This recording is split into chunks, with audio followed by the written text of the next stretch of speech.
আমার যখন 5 বছর বয়স হয় তখন আমার বাবা মা স্কুলেতে ভর্তি করায়। আচ্ছা, বাবা কি করতেন আপনার? আমার বাবা তখন কৃষকের কাজ করতো। সরি, একটু ভুল বলে ফেলছি। আমাদের মানে জন্মস্থান ফরিদপুর, আমরা থাকতাম মাওয়াতে। মাওয়াতে তখন আমাদের একটা মালিকে দোতলা একটা বিল্ডিং দিয়েছিল থাকার জন্য, খাওয়ার জন্য, মানে সব কিছু ফ্রি ছিল। তখন মনে করেন যে আমার আমার বাবার 3টা রিক্সা, 3টা সিএনজি এবং কি টেম্পু বলে, এখন সিএনজি বের হয়েছে, তখন টেম্পু চলছিল, টেম্পু বলতো। তারপরে তখন থেকে মনে করেন যে আমার বাবা মা ওর উপরেই চলাফেরা করতো। তারপরে হঠাৎ ওখানে একটা মানুষ খুন হয়েছে আমার বাবার ট্রাকের উপরে। তো গুন্ডারা, মানে ওই গুন্ডাটার নাম আমার শিওর মনে নেই। তখন আপনার বয়স কত? তখন আমার ওই 5 থেকে 6 বছর হবে। আচ্ছা, ওই সময় কি আপনার মনে আছে যে বাবা খুন হয়েছে বা এরকম কোনো মেমোরি? মানে আমার মা বলছিল যে তোমার বাবা এরকম এরকম একজনের খুন দেখছিল, তারপরে আদালতে যে তোমার কথাটা বলা হয়েছিল। বাবা মানে উনাকে সাক্ষী দিচ্ছিল যে আমার বাবা একজনের খুন দেখছে। তারপর নামটা বলার পর তারপরে আমার বাবাকে মনে করেন মেরে ফেলবে একটা রাতে, মনে করেন আজকে যে আমার বাবা বলছে ওই রাত্রেই মনে করেন আমার বাবাকে খুন করবে রাতে 12টার পরে।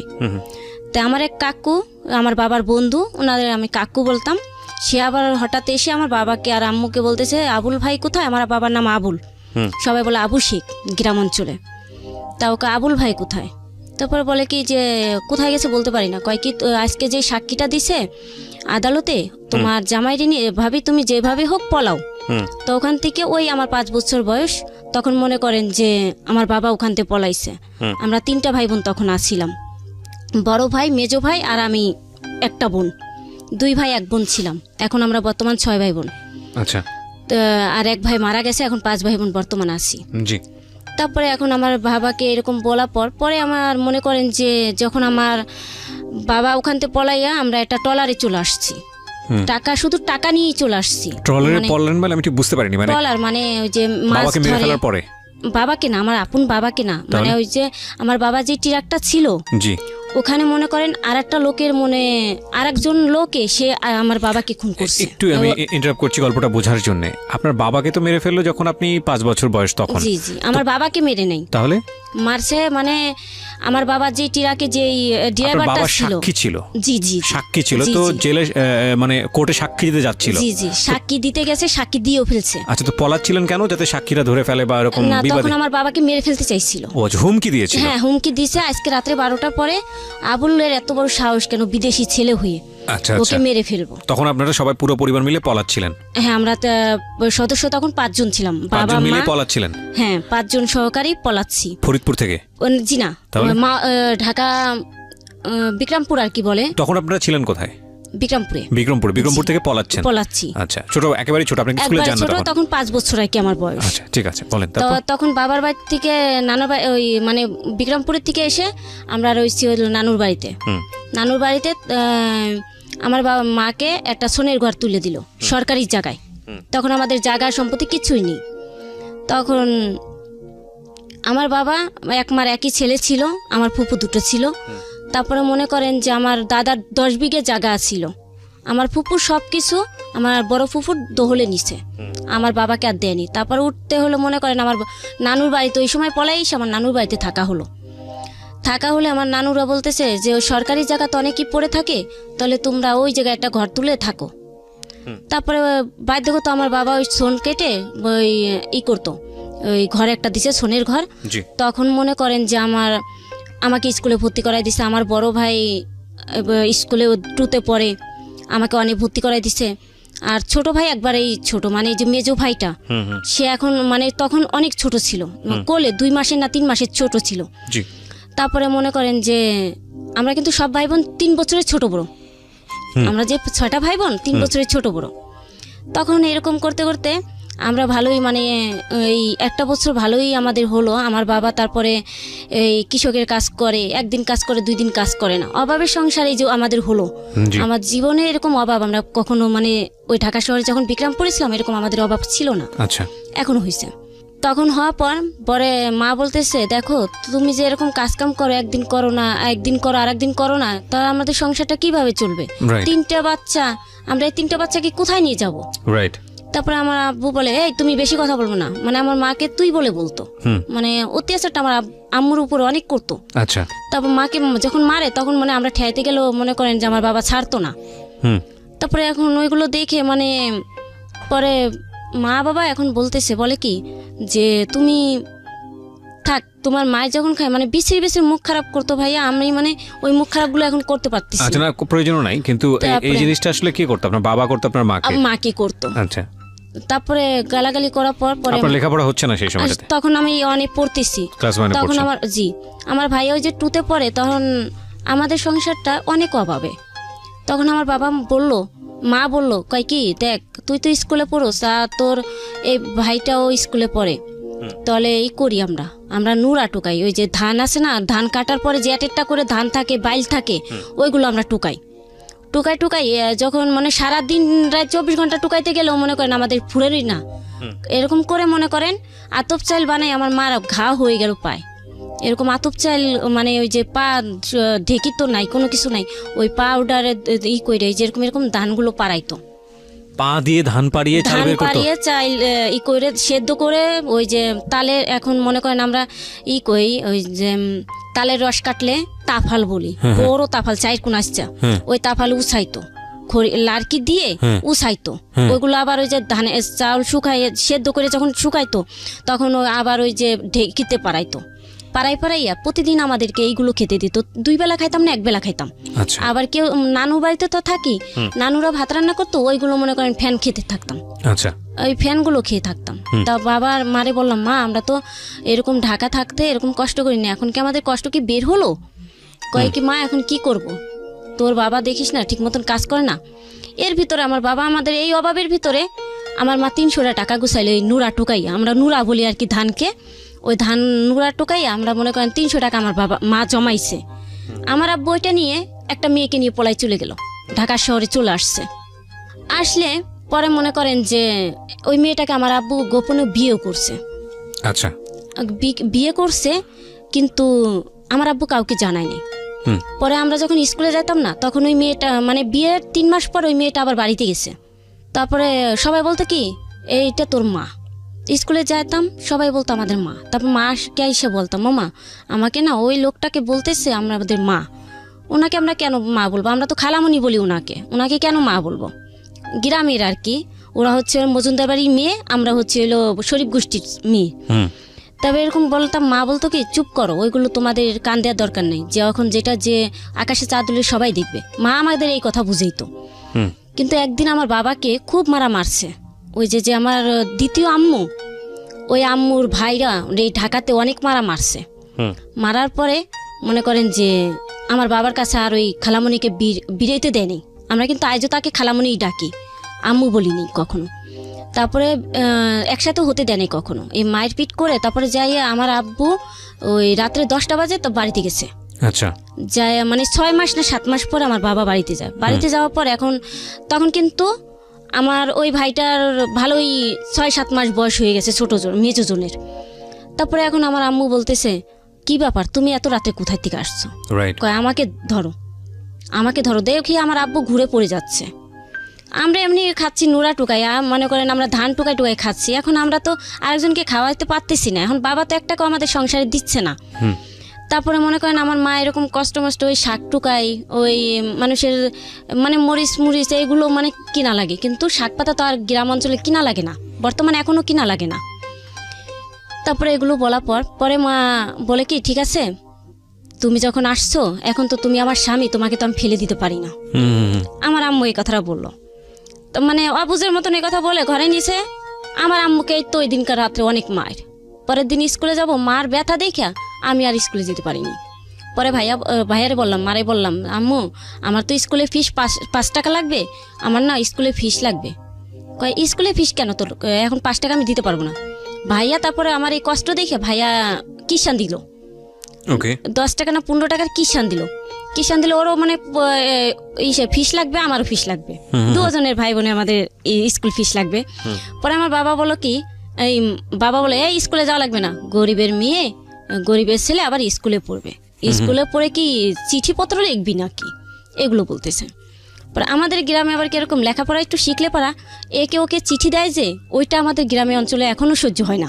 আচ্ছা, এই জন্যতে মনে করেন যে আমাদের বাড়িতে আব্বু আম্মু এই কথা বলার পরে এখন আমি যাইয়া নানুরদের ঘরে কান্না করতেছি। তখন আমার নানা জীবিত, আমার নানি কিন্তু এখনো আছে বর্তমান। তো ওই নানা বলতেছে টাকা আমি দেবো, তুই স্কুলে যা।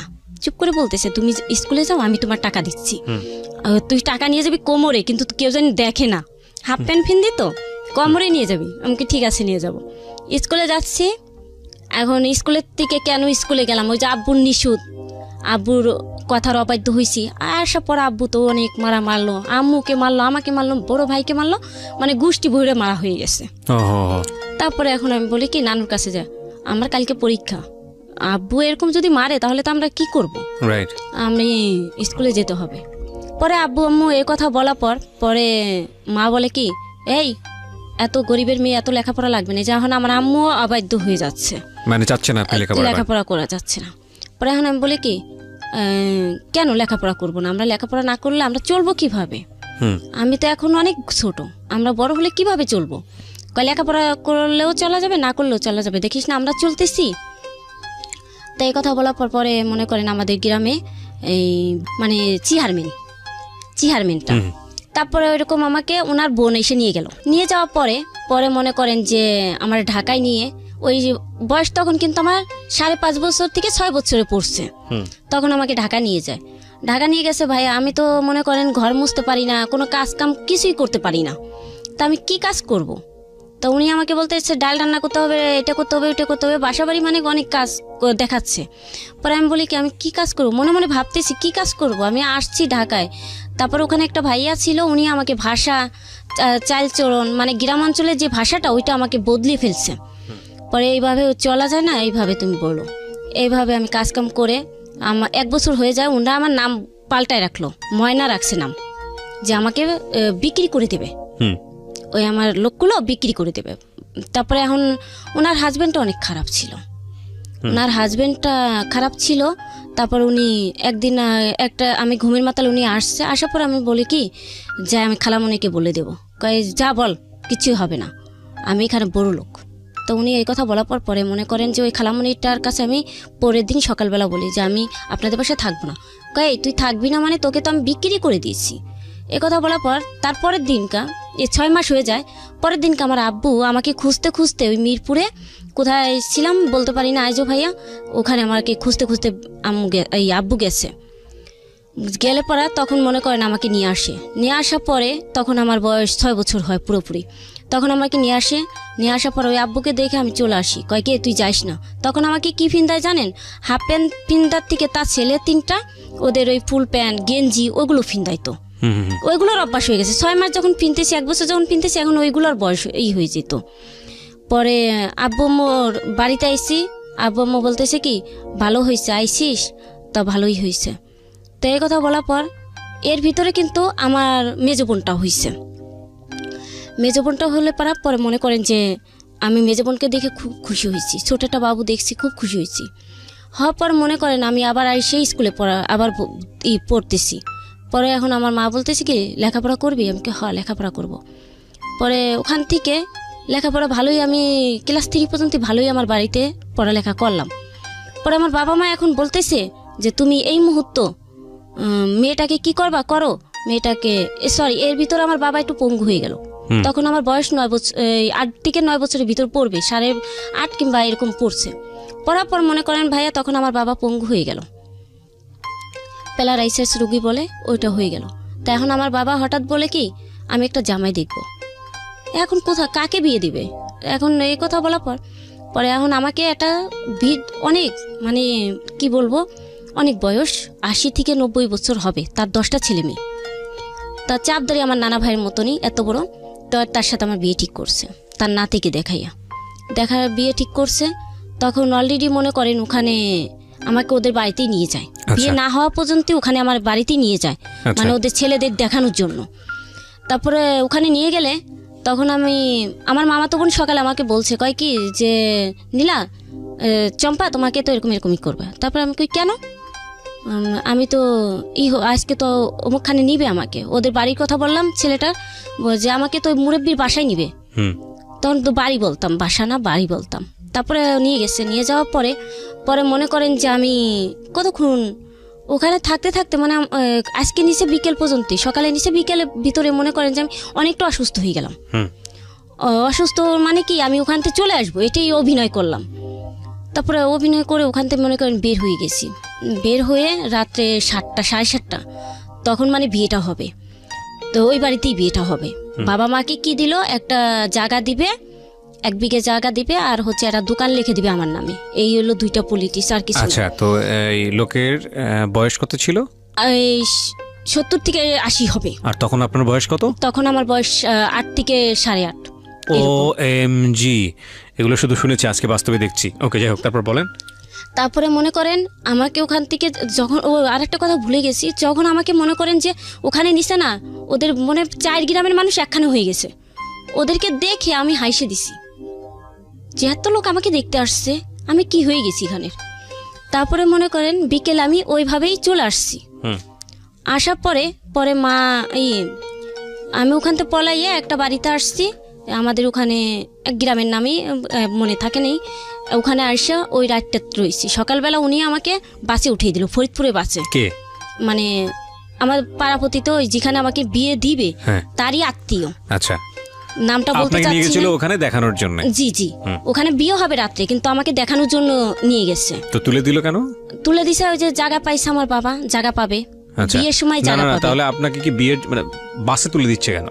বাসে তুলে দিচ্ছে, আমি পলায় চলে আসছি, আমি আচ্ছা। বিয়েটা করব না। এটা আপনাকে সহযোগিতা করছে কে? জি জি, সহযোগিতা করতেছে কে? জি। হেল্প করছে কে? সহযোগিতা করছে হলো যার সাথে আমার বিয়ের কথা, হ্যাঁ, তার হচ্ছে হইলো ওই ভাইয়ের শালির মেয়ে। আচ্ছা, উনি আপনাকে বাসে তুলে দিচ্ছে জি, জি। যাতে পলা যেতে পারো। হ্যাঁ, হ্যাঁ, তা উনি আমাকে রাত ভোরে বুঝাইছে যে তুমি যদি এখান থেকে চলে যাও, তোমার পিছনে যদি কেউ লাগে তাহলে মনে করবা সে শয়তান, মানে এরকম ধরনের একটা কথা বলতো। আর যদি তোমার চোখে চোখ তুলে কেউ চোখ মারে তাহলে বলবা যে এটা মনে হয় গুন্ডা। মানে উনি আমাকে 3টা প্রশ্ন বলছে। বলার পর পরে আমি সত্যি সত্যি বাসে উঠে যখন আসছি, আমাদের ওখানে ইউরিয়ান সোনাপুর, ওখান থেকে একটা লোক পিছনে লাগছে। তখন আমি কাপড় ফিন্দাব, যে আমার বিয়ের সময় যে কাপড়টা ফিন্দাবে, আমি 12 হাতের কাপড় ফিন্দা। তারপরে ওইভাবেই মনে করেন যে আপনার বাবা মা কেউ ছিল না? জি না, কেউ ছিল না? তখন আমার কেউ ছিল না। ওই বিয়ের সময় মানে বিয়েটা হবে যে, তখন আমার কেউ ছিল না। মানে ইতিমধ্যে কি আপনার বাবাকে জমি লিখে দিয়েছে? না, তখনও লিখে দেয়নি? কিছুই লিখে তো দেয়। ওখানে পাঠালো কি হিসেবে? মানে রাত্রে বিয়ে হবে, ওরা আসবে, বাবা মা আসবে ওখানে? জি জি। আচ্ছা আচ্ছা, তা আমি ওই রাত্রেই পলাইছি, বিয়ের কথা শুনে ওই রাত্রেই পলাইছি। তারপরে ওই জালটা আমাকে হেল্প করছিল, মানে আমার যে যা হবে তার হেল্পে কিন্তু তার বোনের বাসায় আমি এসে থাকি রাত্রে। সকালে সেই আমাকেই করে, সেই অনেক কিছু আমার হেল্প করছে, বুঝছেন। তারপরে এখন এই কথা বলার পরে উনি আমাকে ফরিদপুরে বাচ্চা যখন ওইটা দেয়, আমার ইউরিয়ানের থেকে একটা লোক আমার পিছনে লাগে। উনি আমাকে অলরেডি বলে ফেলছে বউ। তা আমি বলি, আমি তো বিয়ে খেলিনি, আপনি কেন আমাকে এই কথা বলছেন? তো ওনাকে এই কথা বলার পর আমি বলি, ফরিদপুর বাস স্ট্যান্ড আইসি, এখন আমার হাত ধরে উনি বলতেছে, তুমি আমার সাথে আসো, তুমি ওখানে যাচ্ছ কেন? আমি আপনার সাথে আমি কোথায় যাবো? আমি আপনার সাথে তো কোথাও যেতে পারি না। তো এই কথা বলার পর ওনার হাতটা ছেড়ে দিয়ে এখন আমি মনে করেন বাস স্টেশনে এত লোক গুছাইছি যে ওকে মারবে, এখন সবাই মারছেও 2জনে। তারপরে আমি ওখান থেকে ফরিদপুরের থেকে ঢাকায় আসি। ঢাকায় এসে মনে করেন যে এই গাবতলি ইগল পরিবহন মালিক তার বাসায় আসি না, ওখানে মনে করেন আমি কানাকাটি করতেছি। আবার মিরপুরে আমার একটা আত্মীয় ছিল, তার খুঁজতে খুঁজতে মনে করেন হাতে যে টাকাটা ছিল আমার 300 টাকা 400 টাকা ছিল, সব শেষ হয়ে গেছে, এখন আছে 60 টাকা। তখন মনে করেন আমি কান্না করতেছি, এই বাস স্ট্যান্ডে বসে অনেক কান্না করতেছি। কান্না করলে পরে এখন ওই ইগল পরিবহনের শালাটা, মেজো শালা না সেজো শালা, উনি বলতেছে, কি ব্যাপার মামনি তুমি কান্না করতেছো কেন? আমি কই, বাবা আপনি আমাকে বাঁচান, আমি এখানে বিপদে আছি, আমি আসছিলাম আমার কাকুর কাছে, আমি তাকে পাচ্ছি না। তারপরে কথা বলার পরে বলে, ঠিক আছে তুমি চলো। তো 3 বাসা আমাকে পাঠাইছে, ছোট দেখে কেউ আমাকে বাসার কাজে রাখতেছে না। তারপরে ওখান থেকে পলাইয়া যখন আমার উনি বলতেছে 11টা বাজে, তুমি এখন এক জায়গায় থাকতে পারবা, আমি যেখানে নিয়ে যাব তুমি যদি সেখানে কিছু করতে পারো তাহলে তুমি থাকতে পারবা। মানে আপনি যেখানে যাচ্ছেন এটা নিরুদ্দেশ, কোথায় যাচ্ছেন, কি আত্মীয় স্বজন কিচ্ছু জানে না? কিছুই জানে না, মানে নিজের মতো যেদিকে চলে যায়, নিজের মতো নিয়ে চলে যাচ্ছি। বয়স তখন 8 বছর। 8 বছর। তখন আমার বাবা মা কেউ জানতো না আমি কোথায় আছি বর্তমান। আচ্ছা, পরে আমি ওখানে আসার পর ওই মহিলা অনেক মোটা, ওনাকে দেখে আমি এই হয়ে গেছি, তব্য ধরে গেছি। তব্য ধরে আমি বলি কি বাবা এই মহিলা যদি আমাকে মারে তাহলে তো আমি শেষ। পরে এখন উনি বলতেছে না ছোট মেয়ে কেন রাখবো, ছোট মেয়ে কাজ করবে কি, আমার তো বউ আছে। পরে আমি পা জড়া ধরে ও আম্মু ডেকে ফেলছি। ডেকে তারপরে বলে কি ঠিক আছে তুমি যখন আমার আম্মুকে ডাকলা তোমাকে আর কি কাজ করাবো, আমার ছেলেটাকে স্কুলে নিবা আর আনবা, আর তোমার কাজ নেই। তো উনি আমার টাকা দিত না, আমি তো নিজের থেকে গেছি, আমার টাকার তো এখন প্রয়োজন না, আমার হচ্ছে হলো জীবন বাঁচানোর দরকার। এজন্যতেই মনে করেন আমি ওখানে আশ্রয়টা নিচ্ছি। তো ওখানে 9 মাস রয়েছি। 9 মাস থাকার পরে আমার বাবা হঠাৎ 2 মাস থাকার পরে আমার চাচুদের সাথে দেখা হয়। আচ্ছা। ওখানে একটা মনে করেন যে অনুষ্ঠান হবে, ওই অনুষ্ঠানে ওরা সাজাইতেছে বিল্ডিং সাজাতে আসলে তখন মনে করেন যে আমার ওই চাচুরে দেখে আমি আম্মুকে যা বলতেছি আম্মু আম্মু আমার মানে যে বাসায় কাজ করতেন তার। জি জি, আচ্ছা ওকে। ওনাকে যা বলতেছে আম্মু আম্মু আমার না একটা কাকু আছে গ্রামের। কয় কি বলো, আমি কে হ্যাঁ, উনি ওই যে সাজাচ্ছে ডেকোরেশনের কাজ করতো আর কি। তারপরে এই কথা বলার পরে বলে কি ঠিক আছে তুমি বারান্দায় যা কথা বলো, আমরা ঘর দিয়ে দেখতেছি, রুমের থেকে দেখতেছে, ডাইনিং রুমের থেকে। পরে এখন আমি যা বলি পান্না কাকু ভালো আছেন, কয় হ্যাঁ তুই ভালো আছিস, আমি তোরে দিয়ে খুঁজতেছে। এই যে আমার বাড়ি মানুষের কথাই যে শুনি। 3 মাস পরে বলে কি যে তোর বাপ মা দেই তোরে খুঁজে। আমি কই থাক বইলো না, যে বাবা মা মানুষের হাতে তুলে দিছিল ওইরকম আমার তোলা দরকার, এই সে দরকার নেই, বাবা মার কাছে যাওয়ার দরকার নেই, আমি এখন বাবা মা পেয়েছি। তো ওনাকে আবার ওই আম্মুটা ওনাদেরকে দিল, বললো একক তো আসার জন্য খাওয়ার জন্য। পরে শিওর ওই আসছে এসে চা নাস্তা খেয়ে তারপরে আমার চাচুরা গেছে। তার মনে করেন 6 মাস পরে আমি অসুস্থ হয়ে গেছি। অসুস্থ হওয়া যাওয়ার পরে দেখে আমি কি বলবো যে আমার মেডিকেলে নিছে। তখন মেডিকেলে নিয়ে যাওয়ার পরে মেডিকেলে বলতেছে ওকে অনেক মারছে, আপনারা এরকম বুয়াদেরকে সাথে আচরণ করেন, বুয়ার অনেক মারছেন। তো এগুনটা এখন ফেসে গেছে। তখন আমাকে বলতেছে তোমার সাথে গোপনীয় কি কথা বলবে দেখো। তা ওনরা তো আমাকে মারে না, আমি কেন মিথ্যা কথা বলবো। তারপরে এখন আমি গেছি, যাওয়ার পরে এখন আমি যে ওই ডাক্তাররা এখন কেস করবে ওনাদের নামে মেডিকেল থেকে। পরে আমি বলি দেখেন ওনরা তো আমাকে মারে না, ওনরা তো আমার মেয়ের হিসেবে রাখছে, আমি মাইকে চাপবো আব্বুর কাছে, ওই যে ওই বিয়েটা যে করতে চাইছিলাম না ওই জন্য তো আমাকে মারছিল। তারপরে এইটা মনে করেন যে হয়েছে, হওয়ার পরে 1 বছর না 6 মাস থাকার পর আমার বাবা আসলো। আচ্ছা। আসার পরে দেখি কি যে বাবা আমাকে নিয়ে গেল। এখন বাবা বলে কি দেখ আমরা তো গরিব মানুষ, টাকা পয়সা তো কিছুই দিচ্ছে না, তাহলে এক কাজ কর তোকে আমি এমন জায়গায় দিই করা টাকা পাবো। তা আমি কই কোথায় দিবা চাও। তারপরে এখন বলে কি যে দেখি কোথায় দিতে পারি। তো ভাইয়া আমি আজও কিন্তু ওই জায়গাটার নাম জানি না আমাকে কোথায় নিয়েছিল, কিন্তু উপর থেকে শুধু এই যে এখানে আসার পর আমি যতটুকু দেখলাম এখানে হচ্ছে আমি 13 তলার উপরে আছি, আর ওখানে মনে করেন যে কত তলার উপরে আসলাম নিজেও জানতাম না। আচ্ছা, তো আপনার বাবাই দিল? জি। তা উনি আসার সময় আবার যে লোকের হাতে তুলে দিছে উনি আবার আসার সময় আমাকে স্ত্রী বলে রাখছে, স্ত্রী বলছে। তো পরে আমি বলি কি যে আপনি তো স্ত্রী বলছেন কেন, আপনি আমার ভাইয়া হন। পরে ধরো ভাইয়া তো গ্রামে, এখন ভাইয়া না, এখন আমি যেটা বলবো সেটা। পরে আমি বলি দেখেন আপনি এই ধরনের কথা বলবেন না, আমি তো বিয়েই হয়নি, আপনার আমি স্বামী বলবো কেন।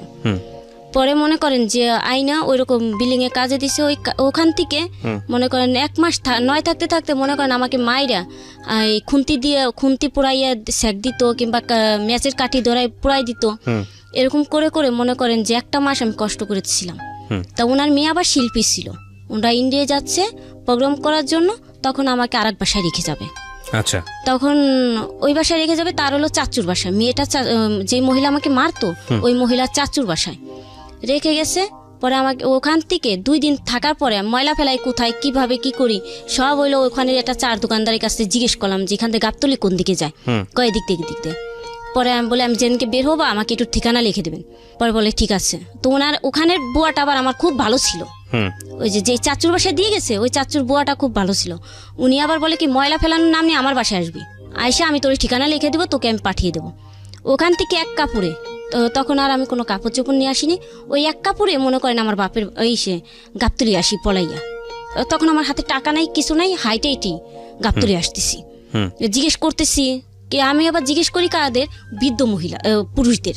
আচ্ছা, মানে জোয়ানদের আর জিজ্ঞেস করি না, করলেই যদি কোনো একটা বিপদে জি পড়েন। জি। তারপরে তখন আমি ওই বিদ্যুতের জিজ্ঞেস করি যে অমুক জায়গায় যাব কিভাবে।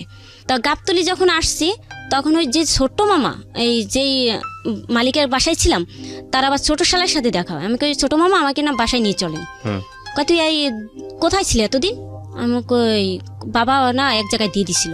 আচ্ছা আম্মুর কাছে যাও বলবো, আপনাকে বলবো না।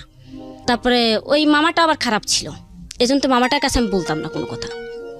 পরে ওখানে নিয়ে গেছে, নিয়ে যাওয়ার পর বলে কি দেখে আমি তো এত না, আমার হাজবেন্ড যে বেতন পায় আমরা ঘর ভাড়া দিয়ে এটা দিয়ে ওইটা দিয়ে বুয়া তো রেখে ফেলছি 1 মাসের 1.5 মাসের ভিতরে, তোকে এখন আমরা কিভাবে রাখবো?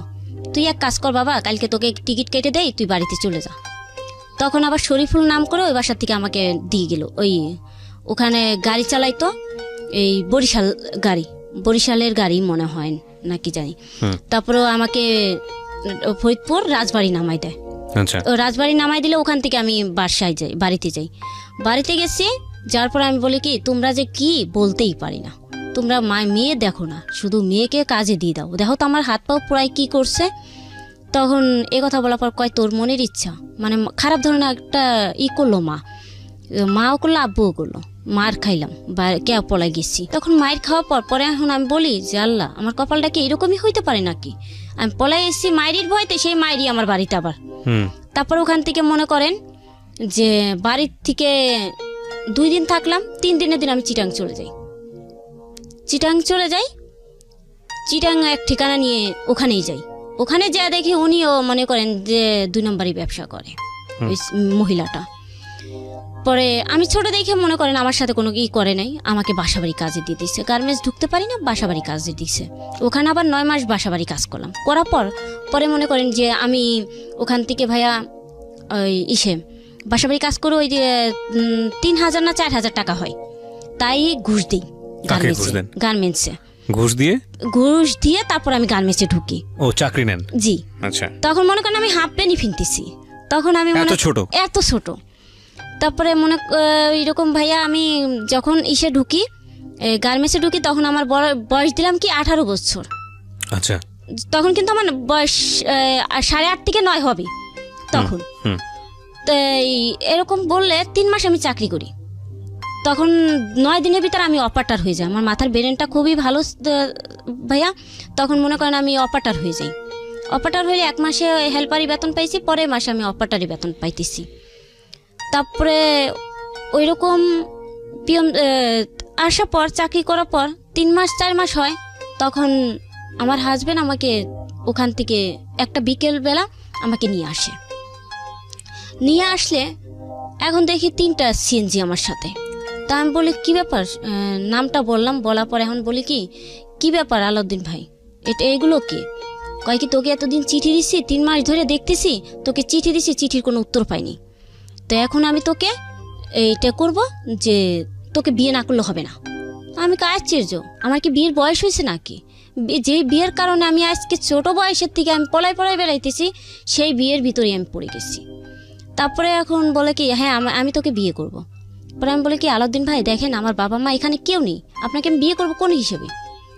তখন আমাকে বলে কি হয়তো আমাকে বিয়ে করবি, আর নইলে এই যে আমরা 11 জন ছেলেরা এক রাত থাকবি। ওহো, কি ধরনের একটা ভাষা আমাকে বলে ফেললো। সো আলাউদ্দিন আপনাকে এই কথা বললো এবং আলাউদ্দিন আপনার পাশের বাসাতেই থাকতো, পাশের রুমে থাকতো মেসে। ওকে, বলেন। তারপরে এখন ওই পাশের ওখানে নিয়ে যাওয়ার পরে মনে করেন ওই চিঠি দিছিল ভাইয়া, এর ভিতরে আমি কথা বলিনি, 3টা চিঠি দিছিল। চিঠির উত্তর আমি কখনো দিইনি, চিঠির উত্তর আমি পরে ছিঁড়ে ফেলছি। তখন ছোট একটা মোবাইল কিনছি, 3 মাসের ভিতরে ছোট একটা মোবাইল কিনছি আমার বাবা মার সাথে শুধু একটু যোগাযোগ করার জন্য। তা আমার তো আর বন্ধু বান্ধব নেই যে আমি তাদের সাথে যোগাযোগ করব। তা আমার বাবা মার সাথেই শুধু এরকম যোগাযোগ করতাম। আমাদের একটা পোস্ট অফিসে যে আমার বাবা মা কথা বলতো, তাদের কিন্তু ফোন ছিল না, আমার বাবা মার ফোন ছিল না। তখন ওরা কথা কিংবা আমার কথা দেখে ওই আলাউদ্দিনের পছন্দ হয়ে গেল। তো উনি আমার চিঠি দিয়েছে, আমি উত্তরও দিইনি, কখনো আমি চিঠিটা করিনি, আমি চিঠিটা ফেলে দিতাম। তারপরে চিঠি ফেলে দিতাম, ভালো কথা। উনি পরের 3 বার যে দিছে, 4 বারের মাথায় সে আমাকে তুলে নিয়ে কাজী অফিসে যায়, যে বলে কি যে আমি তোকে বিয়ে করব। তখন আমি বলি আশ্চর্য যে বিয়ের কারণে মানে আমি ডাইরেক্টই বলতেছি যে বিয়ের কারণে আমি পলাচ্ছি, সেই বিয়েটা আমি এখন করব কেন? আমার বিয়ের বয়স হয়নি এখন। তা বলে কি বিয়ে করবি না করবি সেটা আমি জানি না, কিন্তু তুই বিয়ে করতে হবে। আর যদি বিয়ে না করিস তাহলে এই 11 জন, আমরা যে 11 জন বন্ধুরা আছি সবার সাথে তোর এক রাত থাকতে হবে। তখন আমি বলি আশ্চর্য, 11 জনের সাথে আমি কিভাবে এক রাত থাকবো? কি এটা কেমন ধরনের কথা? আপনি ছোট লোকের মতন কথা বলতেছেন কেন? কয়ে তুই বড় লোক নাকি সেটা আমার দেখার দরকার নেই, তোকে আমি বিয়ে করবো। বিয়ে করবি কিনা সেটা বল। তারপরে এখন আমি বলি কি যে 11 জন মানে বুঝতে পারতেছি না যে কি হবে আমার। পরে আমি বলি কি ঠিক আছে আমি বিয়ে করতে পারি, কিন্তু যতদিন আমি সংসার না বুঝবো ততদিন আমি সংসার করব না। এটা আমি আবার বললাম। ঠিক আছে মেনে নিল। তো বিয়ে করার সময় তখন বিয়েটা হয়। বিয়েটা হওয়ার পর পরে মনে করেন আমার ম্যাচে আমি থাকতেছি, ওর ম্যাচে ও থাকতেছে, কেউ সাথে মানে কেউরই যোগাযোগ নেই। ওই দেখা হলো আলাউদ্দিন ভাই আমার সাথে ওই নীলাপা, এই দুইটাই। পরে মনে করেন যে আমি ওরকম ওখান থেকে পরের দিন আমি ওই খালামণিকে বলতেছি খালামণি আমি বাড়িতে যাবো, আমার আম্মু অসুস্থ। মিথ্যা কথা বলতেছি। ওই বিয়ে যেদিনকে হয়েছে তার পরের দিনকে সকালে বলতেছি। পরে আমি বলতেছি আমি বাড়িতে যাব। বাড়িতে যেয়ে বাড়িতে চলে আসছে ওই বিয়ের পরের দিনকে। বাড়িতে আসার পরে মনে করে ভাই আমি 3 মাস নয় হইতে হইতে উঠান ঝাড়ু দেয়, বাবা মার সব কাম কাজ করি, কিন্তু এই বিয়েটা আমি গোপন রাখছি। বাবা মার কাছে কেউর কাছে আমি বলিনি। তারপরে কাউকে বলার মানে আমি কখনো মনে করিনি যে এই লোকটা আর আসবে আমার বাড়িতে। তারপরে বিয়েটা ওই বাড়িতে যায় যখন 3 মাস হয়, 3 মাসের সময় এমন টাইমে আমি উঠান ঝাড়ু দিতেছি সকালবেলা, ওই সময় আমার হাজব্যান্ড আমার চোখের সামনে। 3 মাস পরে আমার হাজব্যান্ড আসছে বাড়িতে। বাড়িতে আসার পরে এখন মনে করেন যে আমার মা বাবা সবাই বলতেছে কি ব্যাপার, আমাদের বাড়িতে কোনো পুরুষ মানুষ আসেনি, আজকে কেন পুরুষ মানুষ আসতেছে? মেয়ে আসছে 3 মাস, এখন উনি কাবির নামাটা দেখাইয়া সবাইকে পাগল বানিয়ে ফেলছে। যত তো আমার বাবা মার ছোটবেলা থেকে চাচ্ছিল আমার বিয়েটা দেওয়ার জন্য। আচ্ছা এখন তো বিয়ে হয়েই গেছে। এখন মনে করেন যে আমি কিভাবে এখন বাবা মাকে বলতেও পারতেছিলাম না এই 3 মাস। এখন হঠাৎ চলে আসছে। এখন তো শরীর মনে করেন যেই কাপড়টা বিয়ের সময় করছিল এখন ওই 3 মাস পরে আবার শুরু হয়েছে। তারপরে বাবা মা এখন আমার মেজো মামার যখন ওই মানে বিয়ের যেই ডকুমেন্টগুলো ওগুলো আমার মামার হাতে দিল। মামার হাতে দেওয়ার পর মামা বলতেছে কি ব্যাপার তুমি বিয়ে করছো আমাদেরকে জানাও না কেন? মানে তুমি বলতেছে না, তুই করি ভাষাটা বলতেছে আপনাকে বলছে। জি ওকে। তখন আমি বলি কি ব্যাপার? মামারাও দেখে আমার উপর রাগ হয়ে গেছে। আমি তো এগুলো বলতেই পারছিলাম না কখনো ভয়তে। করার পরে আমি বাবা মাকে আর কিছু বলতে পারলাম না, সব শেষ। পরে এখন আমি বলি কি যে দেখেন আপনি আসছেন ঠিক আছে, আমি আপনাকে এখনো স্বামী বলে মানিনি, আপনি এখনো অনেক দূরে, আপনি অনেক দূরে থাকবেন। মানে জোর করে বিয়ে করেছে? হ্যাঁ জোর করে বিয়ে করছেন। আপনি যদি এখন মামাদেরকে বলি না মামারা খুব মারপিট করবে আপনাকে। তারপরে আমার মামা বলতেছে কি হয়েছে তোরা আবার ঝগড়া করতেছিস কেন? আমি কই মামা আমি অন্য কেউ সাথে ঘুমাবো। তখন মনে করেন এই যে 9 বছর 2 মাস চলতেছে বর্তমান, তখনই এই কথাটা বলতেছে। পরে আমি বলি কি মামা আমি একটা কথা বলি, আমি যে আপনি তো শিক্ষিত, মানে মামাকে আমি এখন গুরুত্ব দিতেছি। মামাকে আর মেজো মামিকে হইলো আমি সব কিছু বলতে পারি, মেজো মামিকে বেশি বলতে পারি। তা মেজো মামির কাছে সব কথা বললাম, বিয়েটা কেমন কি হয়েছে, কিরকম কি গেছে, সব কিছু অলরেডি সব কিছু বললাম। বলার পরে বলে কি ঠিক আছে তোর মামাকে আমি বলতেছি। পরে বলে কি আমাদের মেয়ে যতদিন না বুঝবে এতদিন তুমি ওর সাইডে দাঁড়াবা না। বিয়ে করছে মেয়ে কি বিয়ের বয়স হয়েছে নাকি? তখন আমার মামি এরকম ধমক দিছে। আসতে অনেক আমার হাজব্যান্ড বলে ঠিক আছে আপনারা যা বলবেন তাই। তারপরে 3 বছর 12 বছর পূর্ণ হলো। এর ভিতরে আমার সাথে আমার হাজব্যান্ডের সাথে কোনো কিছুই দেখা শোনা কিছুই নেই। আমাকে কোনো খাবার খরচও দেয় না, কোনো কিছুই না। 3 বছর আমরা আলাদা। বাবার বাড়িতে আমি থাকি কিংবা আমি চাকরি করি এরকম মেসে থাকি, অন্য মেসে, কিন্তু ওর সাথে আমি থাকি না। পরে 3 বছরেই আমি আলাদা। 12 বছর যখন পূর্ণ হবে ভাইয়া তখন মনে করেন যে আমাকে উনি বলতেছে কয় কি এখনো কি তুমি বুঝবা না সংসার কি জিনিস? তখন আমি বলি কি করব, সংসার বুঝতে তো হবে কিনা পরে বোঝা যাবে, আপনার সাথে আমি সংসার করব না। কয় এই তোর বাবা মা কিন্তু বলেছে যে তুই আমার সাথেই সংসার করবি। পরে আমি কই আমার বাবা মা তো 7 বছর বয়সী থেকে আমাকে বিয়ে দিতে চাইছে, ওরা তো আমি কি মরে গেলে তাদের ভালো।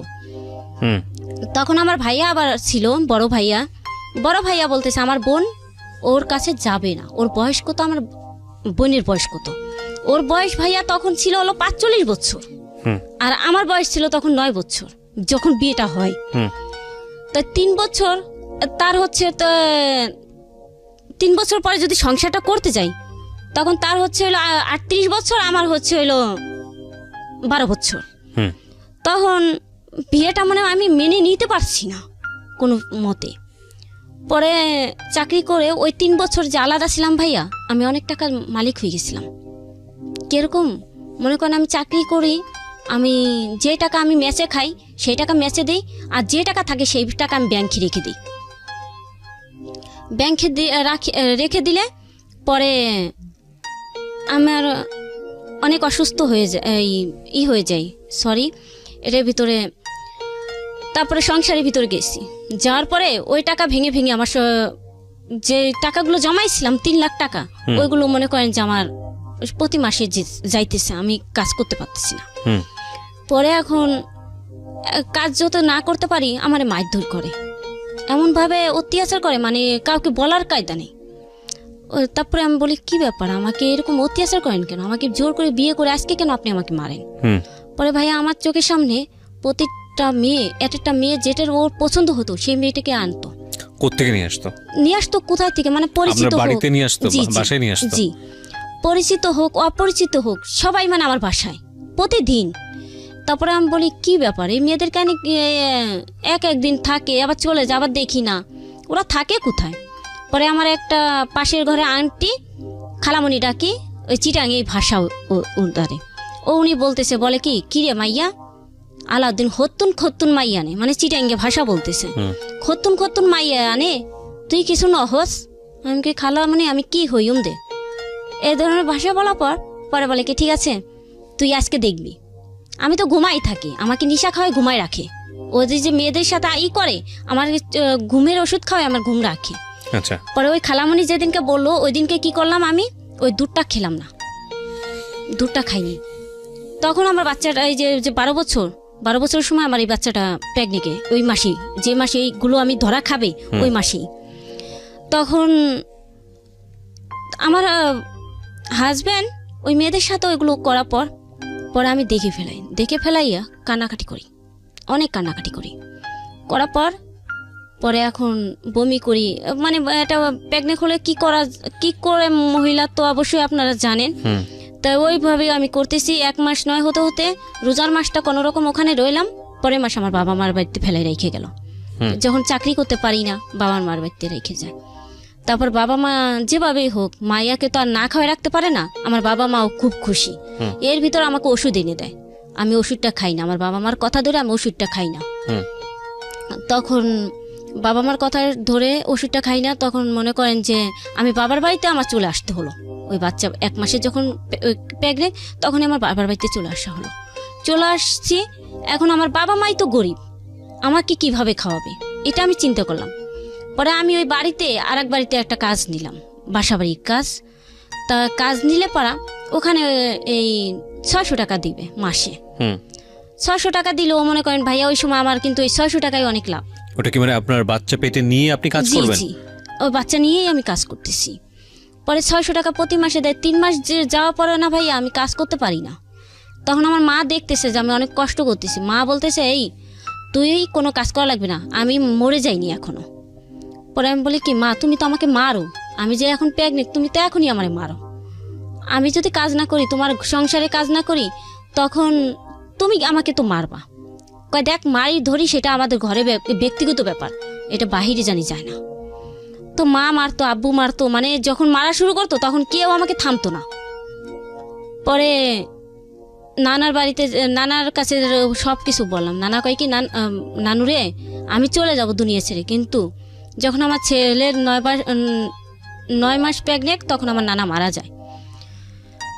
তাকে আমার নানা মারা যাওয়ার সময় যেদিনকে মারা যাবে তার 2 দিন আগে আমাকে ডেকে নিয়ে বললো কি মারে নানুরে তোমাকে একটা কথা বলে যাই, তোমার অনেক সুখ হবে, কিন্তু এখন তুমি সুখ করতে পারবা না, কখন সুখ হবে তুমি নিজেও কল্পনা করবা তখন।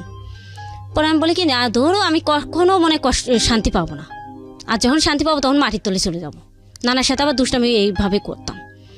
করার পর আমার ছেলে হয়েছে, ছেলে হওয়ার পর মনে করেন 6 মাস পর আমার হাজব্যান্ড কি করলো, ওই যে আমি যে বাবার বাড়িতে 1 বছর এর ভিতর কিন্তু আমার খোঁজ খবর নেয়নি, একটা দিন ফোনও দেয়নি।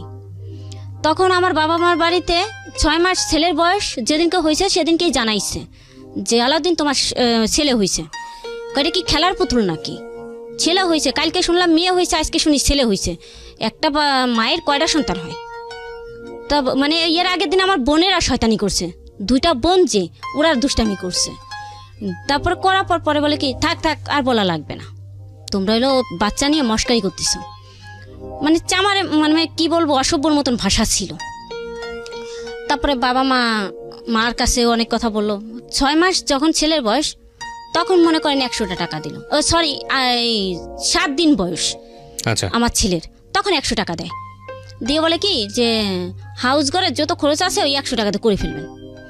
আম্মু বলে ও মা 100 টাকাতে কি হবে, এত মুরগি কিনতে গেলে 100 টাকা হবে না, এখনই টাকাগুলো ফেরত দাও। 2009 সালে কথা বলতেছি ভাইয়া। তারপরে এখন আমি বলি কি টাকাটা দিছে কয়জনের নামে? টাকাটা দিছে 4 জনের নামে, যেহেতু আমার আব্বু আম্মু আমি আর একটা খালাতো ভাই ওর নামে। এখন 4 জনের নামে 100 টাকা পাঠাইছে, যদি 500 হতো তাও একটা কথা ছিল। আমাকে মা টাকাটা ভাঙার কাম নেই, ভিক্ষা করলে চাউল করব, খুদ করব না, তুমি টাকাটা রিটার্ন দিয়ে দাও। পরে বলে কি ঠিক আছে দিচ্ছি। তখন এই বাবা মা আর কোনো কথা আমাকে জিজ্ঞেস করলো না। বাবার থেকে মনে করেন ওদিনকে 1000 টাকা খরচ করাইছি। হাউস ঘরে তো মনে করেন না, এটা আত্মীয় স্বজন। এখন আমার 3টা মামাকে বলতে হয়, আমার একটা আন্টি ফুপু মানে খালামণি আর 2টা ফুপু, ওদের তো বলতেই হবে। আত্মীয় কাউকে না বললো তো আত্মীয় স্বজনকে বলতে হবে। তা তাদেরকে বলে খাওয়াই দাওয়াই এই করছে মিলার ঠিলার দিয়ে। পরে মনে করেন যে ছেলে যখন 6 মাস বয়স তখন আমার হাজবেন্ড আসে। এর ভিতর কিন্তু আমার হাজবেন্ড আসার তার টাইমই হয় না। তারপরে এখন আমার আম্মু ওই ছেলেকে ধরতে দিবে না, পাটের দিন পাট নিচ্ছে আমার আম্মু, ওই যে ভিজায় যে পাট চিগড়ায় ওই সময় তখন আমার মা পাট চিগড়াইতেছে। ছেলের বয়স এই 6 মাস বয়স, তখন ছেলেকে নিয়ে পাটের ভিতর দিয়ে মা যে কোথায় গেছে আমার ছেলেকে নিয়ে বলতেই পারি না। আমার কোলে দিছে আমার মামাতো ভাই আমার কোলে দিছে, যে দেখি ছেলে বোঝেনি কি যে কোন ছেলে কার। ওকে। তারপরে এখন এই কথা বলার পরে ভালোই এরকম হলো। এখন যার সন্তান সেই বুঝে নিচ্ছে যে এটা আমার সন্তান। পরে আমার খালা, ওই যে খালার ছেলের নামের যে টাকা পাঠাইলো, ওই খালা বলতেছে দেখ তোর মা তোর শাশুড়ি দেখ তোর ছেলেকে নিয়ে পলাচ্ছে। তো এই কথা বলার পরে বলে কি আরে আমার রক্তের টান তো এমনি চলে আসবে, আমার ছেলে হলে চলে আসবে। পরে মার কাছ থেকে আমার নানু যে নিয়ে আসলো, নানু আইনে বলে কি আলাউদ্দিন দেখ তো তোর সন্তান কোনটা? কই যে আপনার কোলে যেটা ওইটাই আমার সন্তান। তো ছেলেটাকে কোলে নেওয়ার পরে এখন আমার জন্য একটা শাড়ি আনছে, আমার আম্মুর জন্য একটা শাড়ি আনছে, ধরনীর জন্য শাড়ি আনছে, এগুলো আইনা এখন যেই শাড়িটা আমার জন্য আনছে আর একটা মেয়েটা সে আমার গ্রামে পছন্দ করে ফেলছে। সিক্রেটস হচ্ছে নিজের জীবনের ভুলগুলো অপরাধগুলো কনফেস করবার অনুষ্ঠান, যেটা শুনে ভুল কিংবা অপরাধের পরিণতি জেনে আরেকজন মানুষকে সচেতন করবার অনুষ্ঠান। সো আপনি যদি মনে করেন আপনার এই জায়গাটি থেকে কিছু বলার আছে এবং আপনি অনুষ্ঠানে আসতে চান নিজের জীবনের ভুল কিংবা অপরাধ নিয়ে মানুষকে সচেতন করবার জন্য, প্লিজ আমাদের সঙ্গে যোগাযোগ করতে পারেন। আমাদের ফোন নাম্বারটি হচ্ছে 09611904904। আমি আবারও বলছি 09611904904। আমরা মনে করি আপনার ভুলের যে পরিণতি বা অভিজ্ঞতা সেটা বললে আরেকজন সেখান থেকে নিজেকে নিবৃত করবে।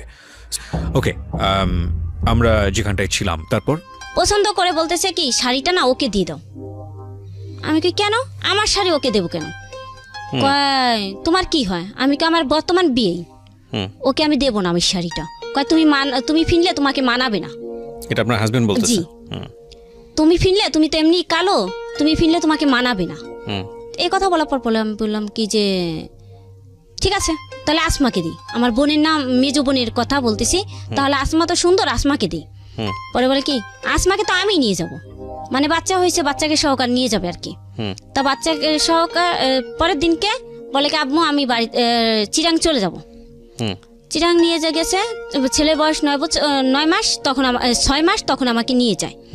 নিয়ে যাওয়ার পর এখন আমাকে বলে কি তুমি চাকরি করবা, তোমার বোন বাচ্চা রাখবে। তা আমি আবার চাকরিতে ঢুকে গেলাম, যে গার্মেন্টসে চাকরিতে করতাম ওই গার্মেন্টসে আবার ঢুকলাম। বেতন হলো তখন হলো 7,000 টাকা, সরি ভাইয়া 5,000 টাকা। 5,000 টাকা বেতন। তখন মনে করেন চাকরিতে যাই আসি, আমার বোনের মন খারাপ, তারপরে এখন আমি বলি কি ব্যাপার আসমা, তোমার মন খারাপ কিসের জন্য? কয় দুলাভাই দেখো গো অনেক বাজার করছে। হুম। তা আমি বলি কেন? এরকম তো বাজার কখনো করে না। এই যে আমি 3-4 বছর মানে এখন সংসারই ধরি, 4-5 বছর ধরে সংসারই করতেছি, এত বছর তো এরকম বাজার দেখিনি, আজকে কেন বাজারটা? কিন্তু ভাইয়া এর ভিতরে আমার বোনকে ও যে করছে 15 দিনের ভিতর আমার বোনকে টাচ করে ফেলছে। আমার মেজো বোনকে। আপনি জানলেন কিভাবে? আমার মেজো বোন মনে করেন আমাকে বলে দিছে। ওকে। মানে ও কানাকাটি করে, মানে আমাকে বলে না, ওকে আবার এই কথা বলছে যে তুমি যদি তোমার বোনকে বলো তাহলে তোমার বোনের সংসার নষ্ট হবে। ওকে। তারপরে রাত্রে আবার মনে করেন যে ওইরকম আমাকে ভাইয়া আমাকে ঘুমের ওষুধ খাওয়াই আমার বোনের কাছে যাবে। তারপরে ওদিনকে আমি ওই দুধটা খাইনি। আমার বোনে বলে কি প্রতিদিন দুধ খেয়ে মোয়ার একটুই, মানে ইঙ্গিত দিল আমাকে। তা আমি ইঙ্গিতটা আর বুঝিনি, পরে আমি দুধটা খাইনি, আমার মনের ভিতরে কেমন জানি করলো, দুধটা আর খাইলাম না। দুধটা না খাইলে নালা ভিতরে ফেলে দিলাম, ঘরের সামনে নালা ভিতরে ফেলে দিলাম। ফেলে দিলে এখন মনে করছে তো আমি ঘুমিয়ে রয়েছি, এখন আমার বোনকে জড়াজড়ি করতেছে অনেকটা। তারপরে আমার বোন মানে আমার থাবড়াইতেছে আমার বোন, আমি যাতে উঠি তাড়াতাড়ি আমার বোন আমাকে থাবড়াইতেছে। এই যে আমি বাস্তবে আমার এই দেখছি।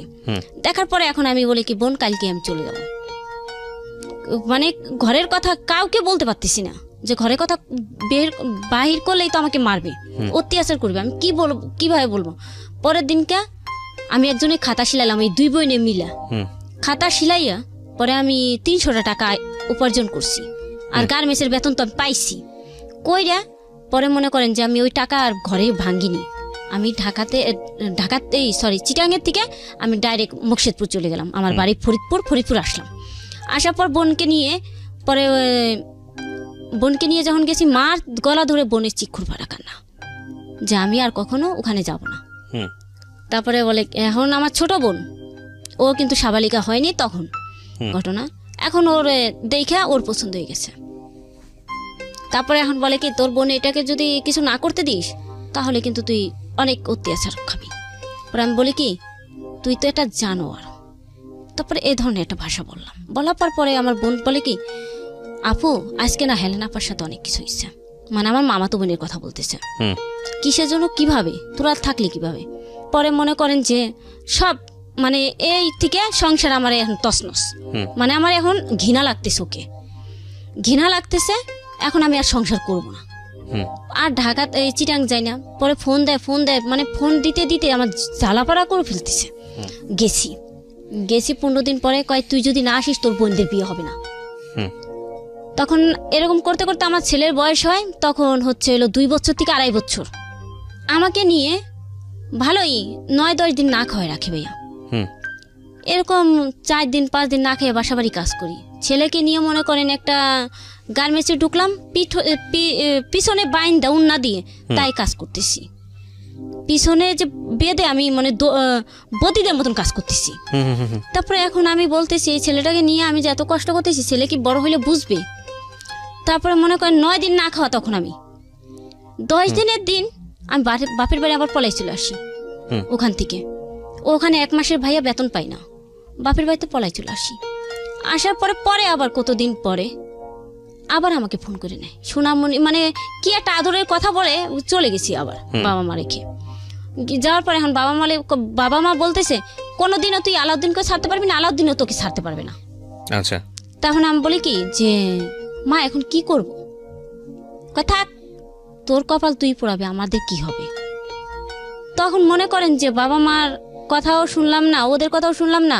এই যে যাইয়া যখন আমি গেছি তখন মনে করেন যে তার 5 দিন পরে আমাকে এই অবস্থা করে, পেট্রোল দিয়ে নতুন ঘর তুলতেছে, দেওয়ালের ভিতরে আমাকে হাত পাও বেঁধে তারপর আমাকে আগুনটা ধরিয়ে দেয় ভাইয়া। আগুনটা যখন ধরিয়ে দেয় তখন মনে করেন যে আমার হাজবেন্ড মাংস রান্না করতেছে, 3 দিন আমাকে না খাওয়াই রাখছে। আমাকে ঘরেতে বললো কি মাংস রান্না করতেছি, মাংসটা একটু দেখে আয়। তারপরে কি হাসি খুশি। এখন আমার ছেলেকে টিভি ছেড়ে দিছে, আমার ছেলে আবার টিভি দেখার খুব ছেলেটা টিভি দেখতেছে, আমাকে রুমের থেকে নিয়ে গেছে। রুমের থেকে নিয়ে বলতেছে চলো। কোথায়? কয় নতুন ঘরগুলো তুলতেছি, কেমন তোমার হাজব্যান্ড সেটা দেখতে যাবা না? আমি বলি আশ্চর্য, তোমার সাথে আমি কেন ওখানে যাব, তা বলে চল না একটু দেখে আসি। আমি 3 দিন না খাওয়া পেটের ভিতরে আমি কিভাবে তোমার কাছে যাব, আমি ওখানে যেতে পারবো না, আমার হাতে পায়ে শক্তি নেই।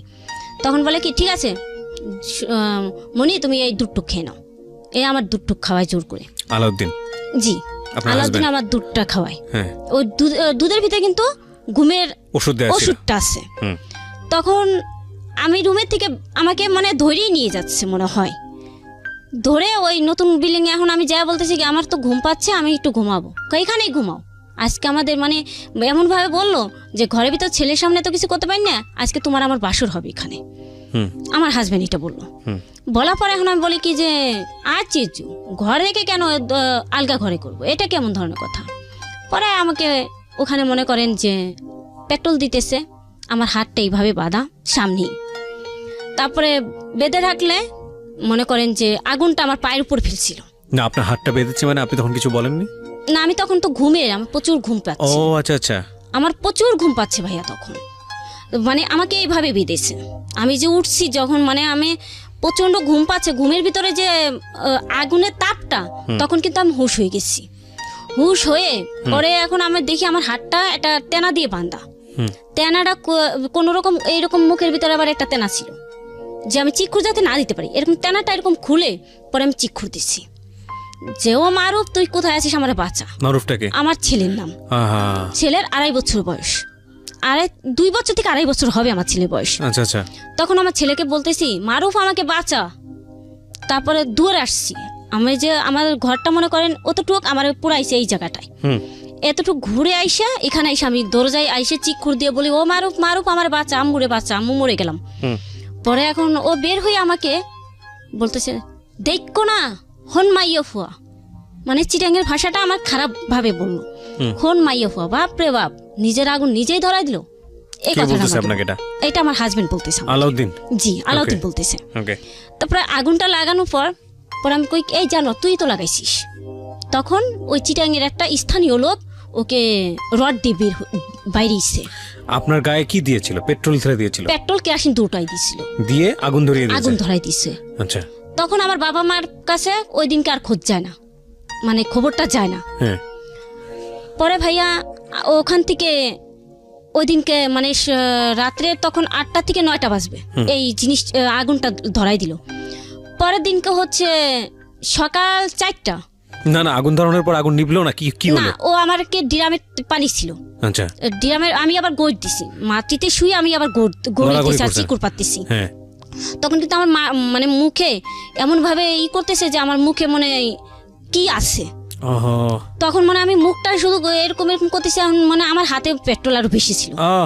তার এই যে আমার পুরার দাগগুলো, এই যে আপনার হাতের একটা জায়গা দেখাচ্ছিলেন, কোনটা একটু দেখান তো, আমাদের ভিডিওতে একটু দেখাতে চাই। এই দেখেন আমার হাতটা প্রচুর, এই যে আবার আমার বাম হাতে মানে পুরোটা তো হাতটা উঠাতে পারছি না, এই যে আমি গলাটা। ডান হাত না, ডান হাতটা একটু দেখান তো, ডান হাতটা যেটা দেখাইলেন একটু ভালো করে দেখান। এই যে ডান হাতটা দেখেন আপনারা ভিডিওতে, এটা তো আপনারা শুধু দেখতে পাবেন, আর অন্যান্য জায়গা তো দেখানো সম্ভব না। কোথা থেকে কোন পর্যন্ত পুড়েছে? একদম আমার এই গিরের থেকে আমার পুরো শরীর পুরা, মাথার চুলও পুড়ে গেছে, আমার কানও পুরো আছে। তারপরে এভাবে করার পর পরে মনে করেন যে আমার বাসায় আমার বাবা মা বাবাকে ফোন দিয়ে বলা হলো যে আমার নিজের শরীরে নিজে আগুন ধরাই দিছি। তখন আমি বললাম বাবা মার কাছে তো আমি কথা বলতে পারি না। তখন আমাকে ওই রাতটা আমার চিটাং রাখলো। চিটাঙে রাখলে আমাকে ওই দিনকে গোসল করাইলো। তারপরে মনে করেন যে এতদিন আমার হাজবেন্ড কিন্তু আমার জন্য পাগল না কোনো কিছুর জন্য, এখন আমার হাজবেন্ড মানে আমার দিকে অনেক পাগল হয়ে গেছে ওই দিনকে রাত্রে। তারপরে মনে করেন যে ওই অবস্থার ভিতরে আমাদের শারীরিক সমস্যা অনেক কিছু হয়ে যায়। মানে এই যেই আমার হাজবেন্ডের, এই যে আমার বাস্তবে আমার হাজবেন্ডের সাথে যে আমার যা হয়, এই যেই আমি দেখলাম এর ভিতরে যে আমার এতদিন এই যে তার সাথে আমার 5টা বছর সংসার হয়েছে, কোনো সমাজনীতি সে আমাকে এরকম করে নাই। তারপরে মনে করেন যে আপনাকে নিয়ে গেল কোথায়? আপনাকে ট্রিটমেন্টের জন্য নিল কোথায়? আমাকে নোয়াখালীতে নিল। নোয়াখালীতে সদর হাসপাতাল।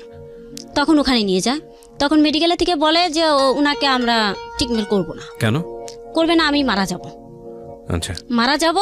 আর আমাকে মানে একটা পঙ্গুর যেই চিহার ওইটার উপরে আমাকে নিয়ে গেল। এর ভিতরে আমার শ্বশুরবাড়ি নিয়ে গেছে। সকালে 4টার দিকে উঠছে গাড়ি, রাত্রে তো আমাকে চিটাঙ্গেই রাখছে। হুম। তো এই সকালবেলা 4টা না 5টা ওই টাইমে আমাকে নোয়াখালীতে নিয়ে যায়। আচ্ছা। বলে কি এখানে থাকলে পারা পুলিশ অনেক কিছু হবে, তা তোর কাছ থেকে অনেক কিছু কয়ে ফেলবে। তখন আমরা নোয়াখালীতে যাব, নোয়াখালীতে দেখি আমার আব্বু আম্মু কি, তখন আমার শ্বশুর ছিল, তা আমার শ্বশুর শাশুড়ি দুজনই জীবিত ছিল। তখন বলে কি যে আমার দেওরের নাম হচ্ছে শ্রীকান্তর, তো আমি তোর ভাবিকে নিয়ে আসতেছি, তোর ভাবি এরকম গ্যাসে এলো পুড়ে গেছে। দেখেন কয়টা মিথ্যা কথা হচ্ছে এখানে। তারপরে বলে কি যে দেখো এরকম তোর ভাবি আগুনে এই হয়েছে, গ্যাস বাস্ট হয়ে পুড়ে গেছে। তারপরে এখন এই কথা বলার পরে এখন বাড়িতে, ওদের বাড়িতে গেছি, মানে পুরো গ্রামের মানুষ তো আমাকে আগে দেখছে একবার, এখন আবার দেখতেছে সবাই। তো এখন বলতেছে আলাউদ্দিনের সাথে এই মেয়েটারে কখনো মানাই নাই, তবুও মেয়েটা সংসার করতেছে, আর আজকে মেয়েটা পুড়ে গেল, আরে কপাল। মানে ওরা এই কথা বলতেছে, কিন্তু কিসের জন্য পড়ছে, কিসের জন্য কি হয়েছে, এটা তো কাউকে আমি বলতে পারতেছি না। আমি শুধু কান আছে ভাই, আমি শুনতে পারতেছি, কাউকে আমি জবাব দিতে পারতেছি না। কিন্তু আমার শাশুড়ি ব্যস্ত নসিব করুক, সে মারা গেছে শুনছি, আমি দেখিনি, আমাকে পেপে মানে আমার শরীর কীভাবে ঠান্ডা হবে সে অবস্থায় করছে। তারপরে কিভাবে মানে আমার শরীর ঠান্ডা হবে, কিভাবে কি হবে, আমার শাশুড়ি অলরেডি সব কিছু করছে। তারপরে মেডিকেলে নিতে নিতে আমাকে পরের দিন, ওই দিনকা বিকেল 4টা-5টা বাজে, এর ভিতরে মনে করেন ডাক্তার আনছে 2টা, আমার দেওরেই কিন্তু সব কিছু করতেছে। কিন্তু পরে আমার দেওরের সাথে আমার হাজব্যান্ড আমাকে একটা খারাপ কথা বললো, যে আমার দেওর মনে করেন যে ভিডিও করে তারপর আমার ছবি তুলে আমার শরীরে রক্ত লাগবে। এখন আমার দেওর ওই রেডিও সেন্টারে, তারপর ইসে সেন্টার, টিভি সেন্টারে দিতেছে যে আমার ভাবিকে দেখি কেউ রক্ত দেয়নি, আমাদের রক্তের সাথে তো মিশবে না। কি রক্ত ছিল আপনার? আমার কি রক্ত ভাইয়া এখন আমার মনে নেই। তারপরে মানে আমার পুরোটা শরীর মানে ব্যান্ডিশ করা ছিল, সাদা ইসে দিয়ে ব্যান্ডিশে কাপড় দিয়ে ব্যান্ডিশ করা ছিল। পরে এখন যেভাবে বসে আছে আমি এভাবে বসতাম সবসময়, সিটের উপরে এভাবে পা দিয়ে বসে থাকতাম। পরে আমার ছেলে যদি আমার কোলে উঠতে চাইতো, আমার এই পায়ের উপর বসাইতাম, কখন আমি ছেলেটাকে কোলেও নিতে পারিনি তখন। কিন্তু পরে আমার বাবা মা, আমার মাকে খবর দেওয়া হলো, সদর হাসপাতালে রেখে আমার মাকে 3 দিনের দিন খবর দেওয়া হয়। 3 দিনের দিন খবর দেওয়া হয় কি যে এরকম এরকম আপনার মেয়ে আগুন ধরাই দিছে শরীরে, কেরাসিন দিয়ে, পেট্রোলের কথা বলেনি কিন্তু কেরাসিন তেল দিয়ে। তারপরে এই কথা বলার পরে আমার বাবা মা তো মানে ঘৃণা উঠে, মানে আমার বাবা মা তো তোর জন্য আমার এমনি ঘৃণা করতেছে, আরো ঘৃণা দিতেছে আমার মা বাবাকে। পরে এই কথা বলার পরে আমি মা বাবাকে বলতে পারিনি, ভাই আইজো বলতে পারিনি যে আমার হাজবেন্ড আমাকে নিজে পুরাইছে। তারপর পরে ওরা মনে করেন যে 1 সপ্তাহ নয় থাকতে থাকতে এখন আমার মায়ের হাতেও টাকা নেই, বাবার হাতেও টাকা নেই, কেউর হাতে টাকা নেই। আমার হাজবেন্ড আমার মা যেদিন কাটছে ওদিনকে রেখেই চলে গেছে, মেডিকেলে রেখেই চলে গেছে চিটাগাং। তখন আমার বাবা মাকে এমন একটা বিশ্রী কথা বলে যে মেয়েকে নিয়ে মেডিকেলে কি করবেন সেটা আপনারা ব্যক্তিগত ব্যাপার, সেটা আমরা জানি না। একথা বলার পরে মা বলে কি তোর কি লাগবে না, আমার মেয়েকে নিয়ে ভিক্ষা করি কি করি, আমার মেয়েকে আমি এখানে বাঁচাই নেব। পরে 9 দিনের দিন ভাইয়া ওখান থেকে আমার মা বাবা আমার ওই ঘা অবস্থা আমাকে নিয়ে আসে বাড়িতে। আচ্ছা। যে যত টাকা নাই, মেডিকেলে থাকতে হলে তো টাকা লাগবে। তারপরে আমার বাবা মা নিয়ে আসার পর মনে করেন যে বাড়িতেই আমার সব কিছু চলে, বাড়িতে চলে। আমাদের ওখানে ওই কাকদি একটা ডাক্তার আছে, ওনার থেকে মনে করেন যে আমার সব অলওয়েজ যত ওষুধ লাগে, আমার বাবা মা কান্নাকাটি করতেছে, ওনার কাছে যত টাকা লাগুক ভাই দেবো, কিন্তু আমার মেয়েকে আগে বাঁচাও। তো উনি ডাক্তারটা খুবই ভালো ছিল, উনি আমাকে সব ওষুধ দিত, 1000-এর উপরে হয়ে যায় টাকা 2 দিন পর তবুও মনে করেন যে আমাকে ওষুধ চালাইছে। তারপরে ভাইয়া আমার মা বাবার এখন আল্লাহর রহমত অনেক ওইরকম মনে করেন ভালো হয়েছি। আমার মেজো ভাই আমার ছেলেকে আমি মারলাম জিত কইরা, ওই ঘায়ে অবস্থায় নিয়ে এখন মনে করেন যে আমার বাচ্চাটাকে মারছি, আমার ভাই এসে আমাকে আছাড় দিছে। আমার যে মেজো ভাইটা সেই ভাই আমাকে মারছে, বাঁশ দিয়ে 2টা বাড়ি দিছে, আর আমাকে ধরে এটা আছাড় দিছে। আছাড় দেওয়ার পর ভাই আমার শরীরের রক্ত আবার মানে তাজা হয়ে, মানে পুরো যে শরীরে ঘাও ওগুলো আবার তাজা হয়ে গেল। তারপরে এখন মা বললো তুই কি করলি জাকারিয়া, তুই কি করলি, আমার মেয়েটার তুই মাইরে ফেলাইলি। তখন ঢাকায় এসে ওই শরীরে স্কোয়ারে আমি চাকরি নিলাম, কাশপুর গার্মেন্টসের নাম স্কোয়ার, ওখানে চাকরি নিলাম। আর এক জায়গায় মেসে থাকলাম, মানে নিজে ঘর ভাড়া দিয়ে নিজে সব কিছু দিয়েই ওখানে থাকলাম। কতদিন পরে আমার ছেলে 2.5-3 বছর, তখন বলে আব্বু আব্বু আম্মু তো গার্মেন্টসে ঢুকছে, এখন তো শীতকাল, আমার না অনেক ঠান্ডা লাগতেছে, আমাকে 500 টাকা দাও, আমি একটা সোয়েটার কিনবো। তখন ও বলে কি, চিটাং আসো, তুমি তোমার মায়ের কোলের ভিতর আসো কেন, তুমি চিটাং আসো, তোমাকে আমি শুধু এই একটা সোয়েটার কেন, সব কিছু তোমাকে দেব, তুমি চিটাং আসো তোমার নানাকে নিয়ে। পরে এ কথা আমার মা আবার আমাকে বলতেছে, তুই তো ঢাকায় গেছিস, এখন তো আলাউদ্দিনকে ফোন দিছিল তোর ছেলে, এরকম এরকম বলছে। আমাকে মা তোমরা একটু ফুলবাড়িয়া বাজারে যে তোমরা যা হয় একটা সোয়েটার ওকে কিনে দাও, আচ্ছা আমি যেভাবে হোক পরে দেব। নতুন চাকরিতে ঢুকছি, 1 মাস না গেলে তো আর বেতন দেবে না।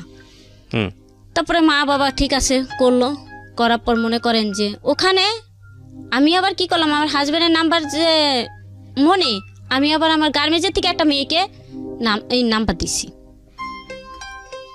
নাম্বার দিলে ওই নাম্বারে ফোন দিতে দিতে ভাইয়া ওখানে গেছে।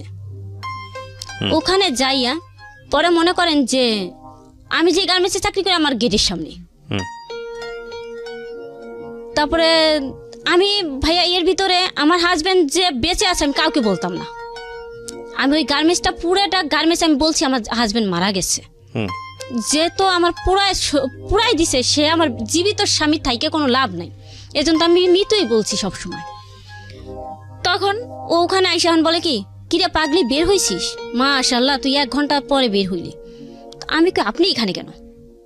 এখন আমি চিন্তা করি সবাইকে, আমি যে 7 তলায় চাকরি করি সবাই জানে যে আমার হাজবেন্ড মারা গেছে, এখন যদি কেউ এসে দেখে তাহলে তো আমি শেষ। কিন্তু ভাইয়া তখন কিন্তু আমি সম্পর্কের জন্য না, কোনো কিছুর জন্য না, শুধু আমার জীবনটা বাঁচানোর জন্য। তখন এরকম করছি, ওখানতে আবার আমাকে নিয়ে গেল, নিয়ে পোষাইয়া ওই বাড়িওয়ালারে অনেক কিছু কয়ে আমাকে নিয়ে চলে গেল ওখান থেকে। তারপরে নিয়ে যাইয়া 10 দিন ভালো রইলো ভাইয়া, 15 দিনের দিন আবার মারা শুরু করলো। মারা শুরু করলে এখন আমি কই কি, তোর ঘরে আমি করব না, আজকে থেকে আমার সন্তানও তোর মুখ দেখবে না, তোর মুখ আমি দেখবো না, শেষ সম্পর্ক এখান থেকে একবার ক্যান্সেল করে দিলাম। তারপরে নিয়ে যাওয়ার পর পরে মনে করেন যে আমি ওখানতে আবার পলাইয়া আইসি কোথায়, কাশপুরে আসলে তখন আমাকে চিনে ফেলবে।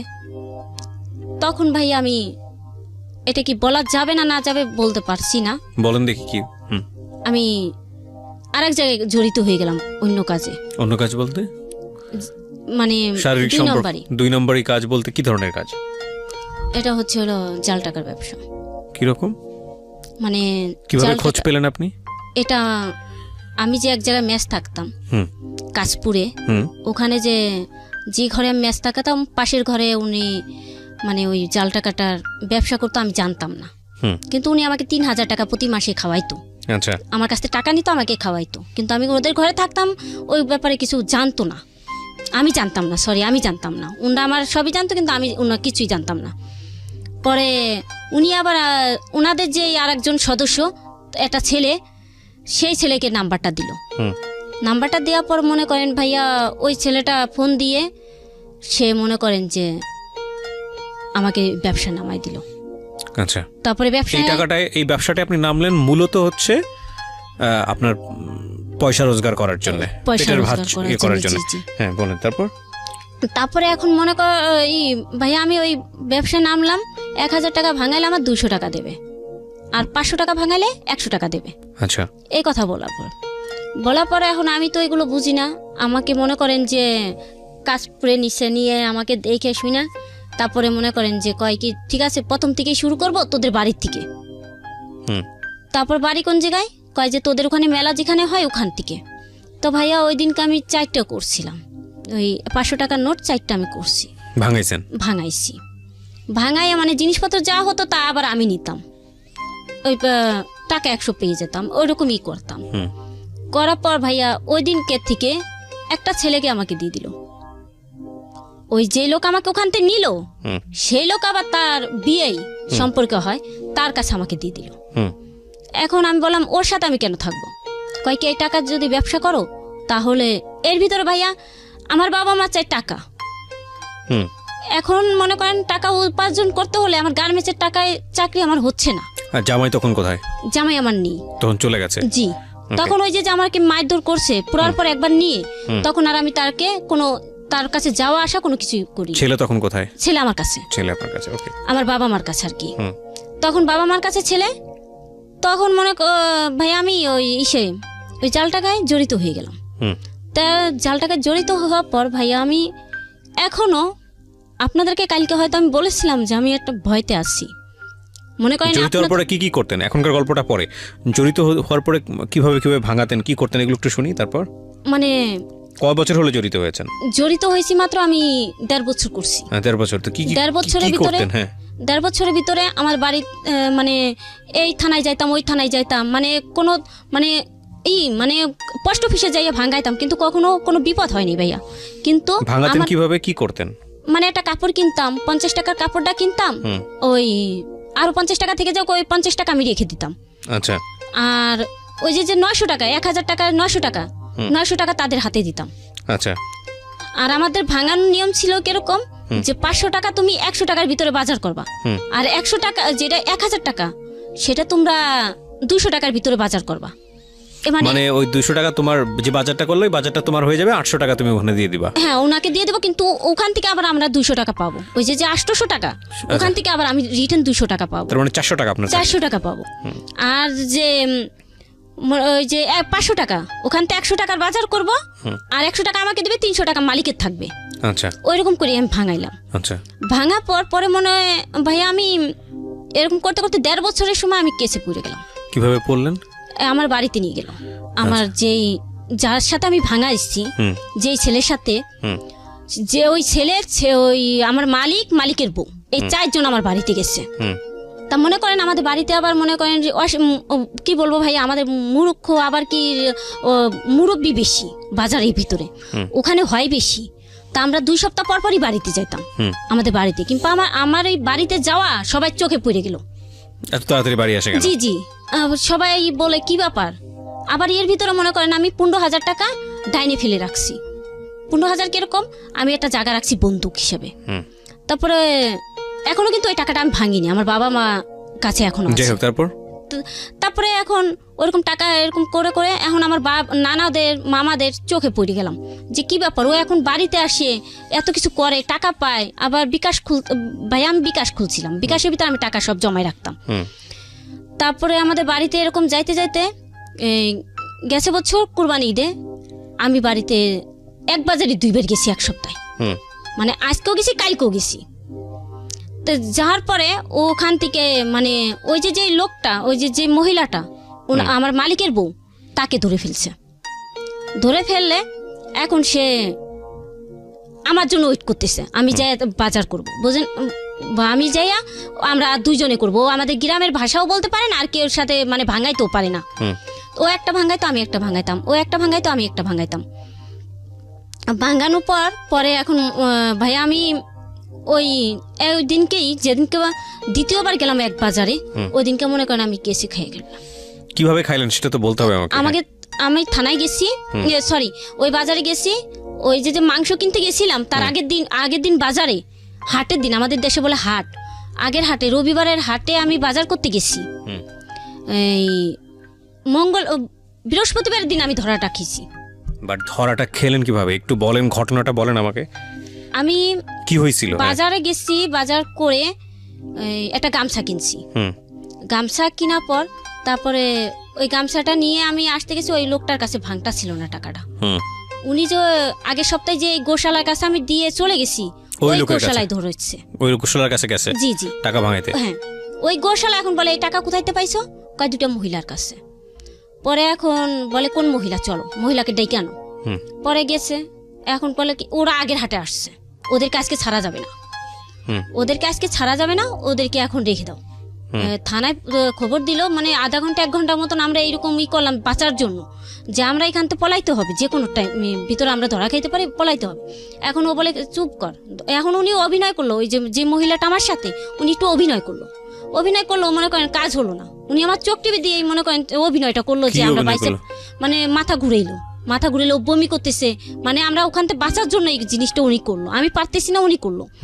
করার পর আমার তো মুখো সেভাবে ফিন্দা। তখন আমাকে কেউ চিনলো না। তা মনে করেন যে যখন থানার মানুষ আসলো তখন তো আমি বাস্তবে ভাইয়া তখন তো আমার ঠিকানা দিতেই হচ্ছে বাধ্য হয়ে, আমার নয় ছাড়াবে কি। তো ভাইয়া আমি এতক্ষণ যে কাজ ওই যে টাকা যে লোকটা ধরছে ওকে আমি বলছি কি যে আমি আমার বাড়ি অমুকখানে মানে কোনো নাম ঠিকানা ঠিক মতন বলতেছি না যে ওরা আমাকে ছাড়বে। এখন মনে করেন যাইতে যাইতে আমার গ্রাম গেছে, সে মনে করেন যে আরো অনেক দূরে, অনেকটা দূরে। এখন আমার ঠিকানা যখন জানছে এখন বলে কিসের জন্য আসছো। এই যে আমি এখন ভাইয়া বলতেছি যে কিসের জন্য আসছো, তা আমি বলি কি দেখেন আমি এখানে আমার একটা বিয়েনির মেজো ভাইয়ের। কে আপনাকে জিজ্ঞেস করেছে? মানে ওই গোশালা। আচ্ছা, তা গোশালা। আমি বলি কি যে দেখেন এখানে আমার একটা তাওই বাড়ি আসছে, তো ওনার মেয়ের আবার মেয়ে হয়েছে, তাই দেখার জন্য আসছি। কয়েক কে, এখন আমি সঠিক খবর বলতে পারিনি। এখন আমার তাওই সাপ ওখানে, কিন্তু ওই তাওই সাপের শালা কিন্তু আর সেটা প্রয়োজন নাই, আপনি যেটা বলেছেন সেটা ধোপে টেকে নিয়ে আর কি। যাই হোক, তারপরে মনে করে ওই রকম আমি গেছি, এখন আমাকে থানায় নিয়ে চলে গেল। ওগুলো বলা পুলিশে নিয়ে গেল। হ্যাঁ, পুলিশে নিয়ে গেল। নিয়ে যাওয়ার পর জিয়ারা করতেছে পুরো আমাদের হাত, মানে তখন আমার হাতে একটা, ওর হাতে একটা। হাত করা না, তাহলে জাল টাকা দুজনের হাতে দুইটা 1000 টাকার নোট। আচ্ছা, এখন ওরটা ধরছে, এখন আমার হাতে দিয়ে দিছে। আমার হাতে যেটা, এটা আমি কি করব? তখন আমি কি করলাম কি বলবো ভাইয়া, এমন জায়গায় লুকাইছি বলারও ই নেই। ঠিক আছে, হ্যাঁ। তারপরে এখন লুকাইছি, লুকানোর পর এখন আমি কি ভাবি তোমারটা আমি কেন লুকাবো, তুমি একটু তোমারটা লুকাও, আমি তো পারতেছি না। এখন তো ধরা খাইয়ে গেছে, এখন কি করা যায়? পরে এখন বলে কি তুই আমারটা বাঁচা, আমার একটা কেস আছে আগে, তোর তো কেস নেই, তোর কিছুই হবে না। মানে উনি আমাকে ভয় দিল এতটুকু। তা আমি বলে কিছুই যখন হবে না তা আমার কাছেই নেই, সমস্যা কি? পুলিশ মানে যারা কাজ করে, মহিলা পুলিশ না, যারা কাজ করে তাদেরকে পাঠালো যে খালা ওদেরকে একটু চেক করো। চেক করে ওর কাছে পাইছে 1000 টাকা, মানে আসল টাকা, নকলগুলো না, আসল টাকা পাইছে। পরে ওরকে পাওয়ার পর এখন আমাকে 1 নম্বর আসামি দিল। আসামি দেওয়ার পর আমি ওখান থেকে, তারপরে বাবা আসলো আমার রাত্রে, বাবা মা আসলো, সরি মা আসেনি, বাবা আইসে আমাকে দেখে বাবা কান্না শুরু করছে। আমার যে তা ওই সেও আইসছে। কেউ মনে করেন যে আমাকে ছাড়ার জন্য কেউ কিছু করতে পারতেছে না। এখন সবাই বলতেছে যে এই কেসটা অনেক দূরেই চলে গেছে, এখন কি করা যায়? এখন 15 দিন এই যে ইসের ভিতরে, পরের দিনকে আমার বাবাকে নিয়ে আমাকে কোর্টে নিয়ে গেল, ওই যে কি বলে কোর্ট না কি বলে, ওখানে নিয়ে জেলখানায় নিয়ে গেল। কোর্টে উঠালো না, জেলখানায় নিয়ে গেল। তো ওই যে ওই ভাবিটার হাজবেন্ড, যে আমাদের মালিক আসল, সে এখন বলে কি তোদের কোনো চিন্তা নাই, তোদেরকে দেখ আমি 1 ঘন্টার ভিতরে ছাড়াচ্ছি। তখন উনি চাচ্ছিল যে উনার বউকেই ছাড়ানোর জন্য। আমার সাথে যে ওই ছেলেটা বলতেছে না, ধরা খাইছে দুইজনই ছাড়া পাবে, নইলে একজন কোনোদিনও ছাড়া পাবে না। তারপর ওই ছেলেটা এখন বলে তুই ওকে কেন করতেছিস? কয় কি সেটা তুই বুঝবি না, তুই এখন মালিকের সাথে ওরা তক্ক মধ্যে করতেছে আর আমরা ভিতরে 2 জনে করতেছি। তারপরে বলার পরে এখন আমার মালিকের সাথে ওর সাথে অনেক হইলো। এখন ওই যে ছেলেটা, ভাইয়া এখানে আর একটা কথা বলিনি, ওই যে ছেলেটা আমার সাথে দিছে ওকে আমি হাজবেন্ড বলে পরিচয় দিচ্ছি। কারণ এক রুমে থাকা লাগে আমাদের এক রুমে থাকা লাগে, এক রুমে সবকিছুই করা লাগে, খাওয়া দাওয়া সবকিছু। ওর ভাই বোনও ছিল তখন, এখন কিন্তু তার বোন নাই। কিন্তু ভাইয়া এখনো যে আমি কাজ করি না আজকে 2 বছর ধরে। আচ্ছা, আপনি জেলটাকে শেষ করেন, তারপর তার জেলের থেকে বের করলো আমার 15 দিন পরে। 15 দিন কি হাজতে ছিলেন? জি, 15 দিন আমি হাজতে, দুইজনই হাজতে, ও ছিল আমিও ছিলাম। তারপরে ওই কেসটা আমার যে হাজতেতে বিয়ে করছে, তখন কি দেয় না দেয় সেটা তো আর আমি জানি না। তারপরে ওই ভাইয়াকে বললাম, ভাইয়া এই যে আমাদের দিকে ছাড়াইলেন, যেদিনকে আমি আসলাম আর কি, সেদিনকে কথা বলতেছি। ভাইয়াকে বললাম, ভাইয়া এই যে আমাকে ছাড়াইলেন, আমাদের কি কোনো হাজিরা আছে? কয় কি না, এগুলোর ব্যাপারে কোনো হাজিরা দেওয়া লাগবে না তোদের। আচ্ছা, হাজিরা না দিলেও কোনো কিছু হবে না। সে এখন এই কথা বলার পর মাঝখানে আর আমরা তো টেনশন, মানে আমাদের হাজিরা দেওয়া লাগতেছে না, কোনো কিছু করা লাগতেছে না। এতদিন যদি আমি মনে করেন এই কুরবানি চলে আসছে, এতদিন যদি আমি হাজিরাটা দিতাম তাহলে কিন্তু আমার হাজিরাটা পুরো আমার কেসটা উঠে যেত। তখন আমার ওই ভাইয়াটার এখন ভাইয়া আমাকে আবার কাজ করতে বলছিল, কাজটা করতে বলছিল। আমি বলি কি না, আমি কাজটা করব না। যেটা আমি যেই জন্য 15 দিন আমার আত্মীয় স্বজন সাইডে আমি থাকা লাগছে, সেই ইটা আর আমি করব না। তখন থেকে আমি বাসাবাড়ি কাজ নিই ভাইয়া, আবার বাসাবাড়ি কাজ নিই। কাজ করতে করতে তারপরে মনে করেন আবার আমি ভালোই এখন টেনশন, একটা দোকানেও যা লাগে না, ভাঙাচোরা কোনো কিছু করা লাগে না, একটা ভয়ও থাকে না। তা আমি মেসে রান্না করতাম, 3টা মেস রান্না করতাম, 9,000 টাকা পেয়ে যেতাম। আর 2টা বাসায় কাজ করতাম, তাহলে 11,000 টাকা এমনি উঠে যেত। তা ভাই আমি ওইরকম কাজ করতে করতে এই যে ছেলেটা যার সাথে বর্তমানে আমি আছি, যে হাজবেন্ড বলে আমি বললাম, সে তো আসলে বিয়ে শাদী করেনি। সে এখন ওর বোনকে আমি বললাম যে আমি তো এখন জাল টাকার ব্যবসা করি না, তো আপনার ভাইকে আপনি নিয়ে যান, আপনার ভাইটাকে আমাকে মারতেছে। দেখেন ভাই, আমি এক জায়গাতে মার খাইতে খাইতে আমি এরকম হয়ে গেছি। এখন ও মানে এই যে যাইসকে আমি আসছি ভাইয়া, আজও আমাকে মারবে যাওয়ার পরে। মানে বিষয়টা হচ্ছে আপনার সে এখন অলিখিত হাজবেন্ড। জি, এখন আমাকে যতক্ষণে মানে ওর কথা মতন না চললে আমাকে মারধর করে। আচ্ছা, তো এই যে সিক্রেটস আপনি আজকে এখানে এটা এসে যেটা বললেন, আপনার জীবনে যে ভুলটা বা অপরাধটা যেটাতে আপনি বাধ্য হয়েছেন, এই কথাগুলো যে বললেন, এটা কেন বললেন আজকে রেডিওতে? আমি আজকে বলেছি যে আজকে আমার কথাগুলো শোনা হয়তো অনেকজনই শুনবে, হাজার হাজার লোকেও শুনবে। তারপরে মনে করেন যে আমি যে জিনিসটা করছি, অন্য কোনো মার সন্তানরা যেন এই কাজটা না করে কখনো। কোনটা? যে আমি এই যে জাল টাকার ব্যবসা করছি, আমি অত্যাচার খাইয়া যে আমার স্বামীর সংসারে পড়ে রয়েছিলাম, আবার মনে করেন যার সাথে আমার বিয়ে হয়নি তাকেও আমি স্বামী বলে পরিচয় দিচ্ছি। মানে আমি 2 কুল, মানে একটা নৌকা যে 2 কুলের ভিতরে। দেখেন, আপনি তো নীলা, রাইট? নীলা, আপনি আপনার ভুলটা বুঝতে পেরেছেন, সেটা ঠিক আছে, কিন্তু আমাদের জায়গা থেকে না, আমাদের যেটা আমরা বলার, আমি রেডিও লিসনারদেরকে উদ্দেশ্য করেই বলি, নীলা খুবই প্রান্তিক পর্যায়ের একজন মানুষ, খুবই গ্রাসরুট পিপল। আপনারা জানেন যে একেবারে মার্জিনাল লেভেলের, যদি বলি, দিন এনে দিন খাওয়া, দিন মজুর, শিক্ষা নেই। শিক্ষা বলবো না আমি, শিক্ষা তো সব মানুষই সমাজে বসবাস করলে শিখে, সে অর্থে শিক্ষা না, একাডেমিক শিক্ষা নেই।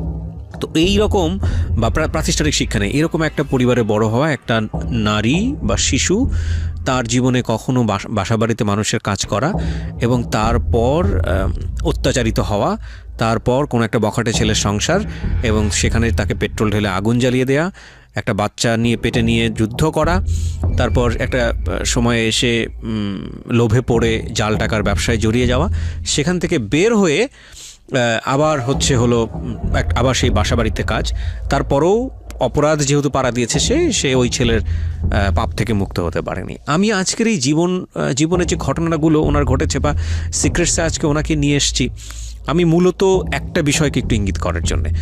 দেখুন, সমাজে অপরাধ বিভিন্ন লেভেলে ঘটে, বিভিন্ন লেভেলে। একেবারে দিনমজুর শ্রেণীর একটা মানুষ, সেখান থেকে শুরু করে একেবারে টপ লেভেলের পাওয়ার হোল্ড করে এরকম মানুষও অপরাধ করেন, ভুল করেন।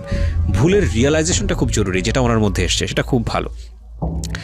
কিন্তু আপনি যদি নীলার ব্যাকগ্রাউন্ডটা জানেন, ভয়ঙ্করভাবে যদি ওর অতীতটা জানেন, তাহলে এই নীলা যে ধরনের অপরাধ করেছে, 2,000 টাকায় 1,000 টাকা ভেঙেছে, জাল টাকা করেছে, অমুক করেছে, টমুক করেছে, অপরাধ ছোট হলেও অপরাধ, বড় হলেও অপরাধ, একটা কথা আছে।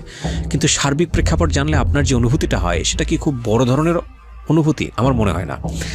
তো এই জন্যই এই কথাটা বলছি যে আমি আজ পর্যন্ত সিক্রেটসে যত ধরনের ক্রাইম বলি বা যত ধরনের গল্প আপনাদের সামনে উপস্থাপন করেছি, সবসময় আমি দেখেছি যে একটা মানুষ যখন অপরাধ করছেন, তার পেছনে তার একটা শক্তিশালী কারণ থাকে, সে বাধ্য হয়। এই যে ও যে ধরা পড়লো হাটে, ধরুন যে মাংস বিক্রেতা ধরেছে ওনাকে, খুব বুদ্ধিসম্পন্নভাবে ওনাকে ধরেছে, তারও হয়তো একটা খুব প্রয়োজনীয় একটা নিডি একটা ফ্যামিলি থেকে সে এসছে, তো তার জায়গায় 1,000 টাকা 1,500 টাকা অনেক টাকা। আবার ওনার জায়গা থেকে উনি যে ধরা খেলেন, উনিও ভয়ঙ্কর রকমভাবে একটা নিডি ফ্যামিলি থেকে এসছেন। এবং যখন ওদেরকে ধরা হলো, তখন হাটের মধ্যে যে অপমানটা করা হচ্ছে বা লোকজন এসে দেখছে, নিশ্চয়ই দেখেছে না, হাটের মধ্যে চারপাশের লোকজন এসে দেখে নেয় যে জাল টাকা ব্যবসা করতেছে। মানে বুড়ো হোক, দুরা হোক, মানে জোয়ান হোক, মানে যারা পাচ্ছে, মানে যেরকম ব্যবহার পাচ্ছে সবাই করছে। এবং একটা মানুষ যখন অপরাধী হিসেবে ধরা পড়েন, জোর হিসেবে যখন ধরা পড়েন, এটাই হয়তো এক্সপেক্টেড বিহেভিয়ার, সমাজে হয়তো এটাই করেন। কিন্তু আপনি যদি একটু ঠান্ডা মাথায় চিন্তা করেন, একটু কুল ব্রেনে, যে কেন এই মেয়েটা আসছে, কি কারণে আসছে? আমি বলছি না যে অপরাধ করে পার পেয়ে যাবে, তার প্রতি কোনো সিম্প্যাথি থাকবে না বা তার প্রতি ভয়ঙ্কর রকমভাবে খারাপ আচরণ করবেন কি করবেন না, এই জায়গাগুলো আমি টাচ দিতে চাচ্ছি না। আমি বরং বলতে চাচ্ছি যে ওর যদি একটা সচ্ছল পরিবার থাকতো, ওর জামাইটা যদি ওর মনের মতো হতো, ওর যদি একটা আয় রোজগারের ব্যবস্থা থাকতো, পয়সা থাকতো, কোনো রকম দিন এনে দিন খেয়ে খাওয়ার একটা ব্যবস্থা থাকতো, ওকে যদি বাধ্য হতে না হতো, এই প্রশ্ন ওকে করার কোনো দরকার নাই। আমি আমার নিজের জায়গা থেকেই আপনাকে বলতে পারি, এই মেয়েটা অন্তত কোনো কারণেই কোনো দিন তার জীবনে যে সিক্রেটসের জন্ম হয়েছে আজকে, সেই সিক্রেটসের জন্ম দিত না। সুতরাং আমরা যদি কোনো মানুষের দিকে আঙ্গুল তুলি, কোনো মানুষকে যদি বলি যে তুমি একজন অপরাধী, এই মানুষকে অপরাধী বলার আগে, তুচ্ছতাচ্ছিল্য করার আগে আমাদের দুটো জিনিস দেখা খুব প্রয়োজন। প্রথমত, কেন কিভাবে এখানে এসছে, দ্বিতীয়ত এটার জন্য তার ভিতরে ভয়ঙ্কর রকমভাবে অনুতপ্ত বোধটা আছে কিনা। যদি দুটো জিনিস থাকে তাহলে তাকে ভৎসনা না করে, তাহলে তাকে তুচ্ছতাচ্ছিল্য না করে জীবনের সামনের দিনগুলো যাতে সে বেটার কন্ট্রিবিউট করতে পারে ফর সোসাইটিতে, সেজন্য সুযোগ দেওয়া উচিত। না, তার মানে এই না যে একজন ধর্ষণ করে পার পেয়ে যাবে, তার মানে এই না যে একজন খুন করে পার পেয়ে যাবে, না, সেটা বড় স্কেলের অপরাধ এবং ওই ধরনের অপরাধের জন্য শাস্তি হওয়াটাই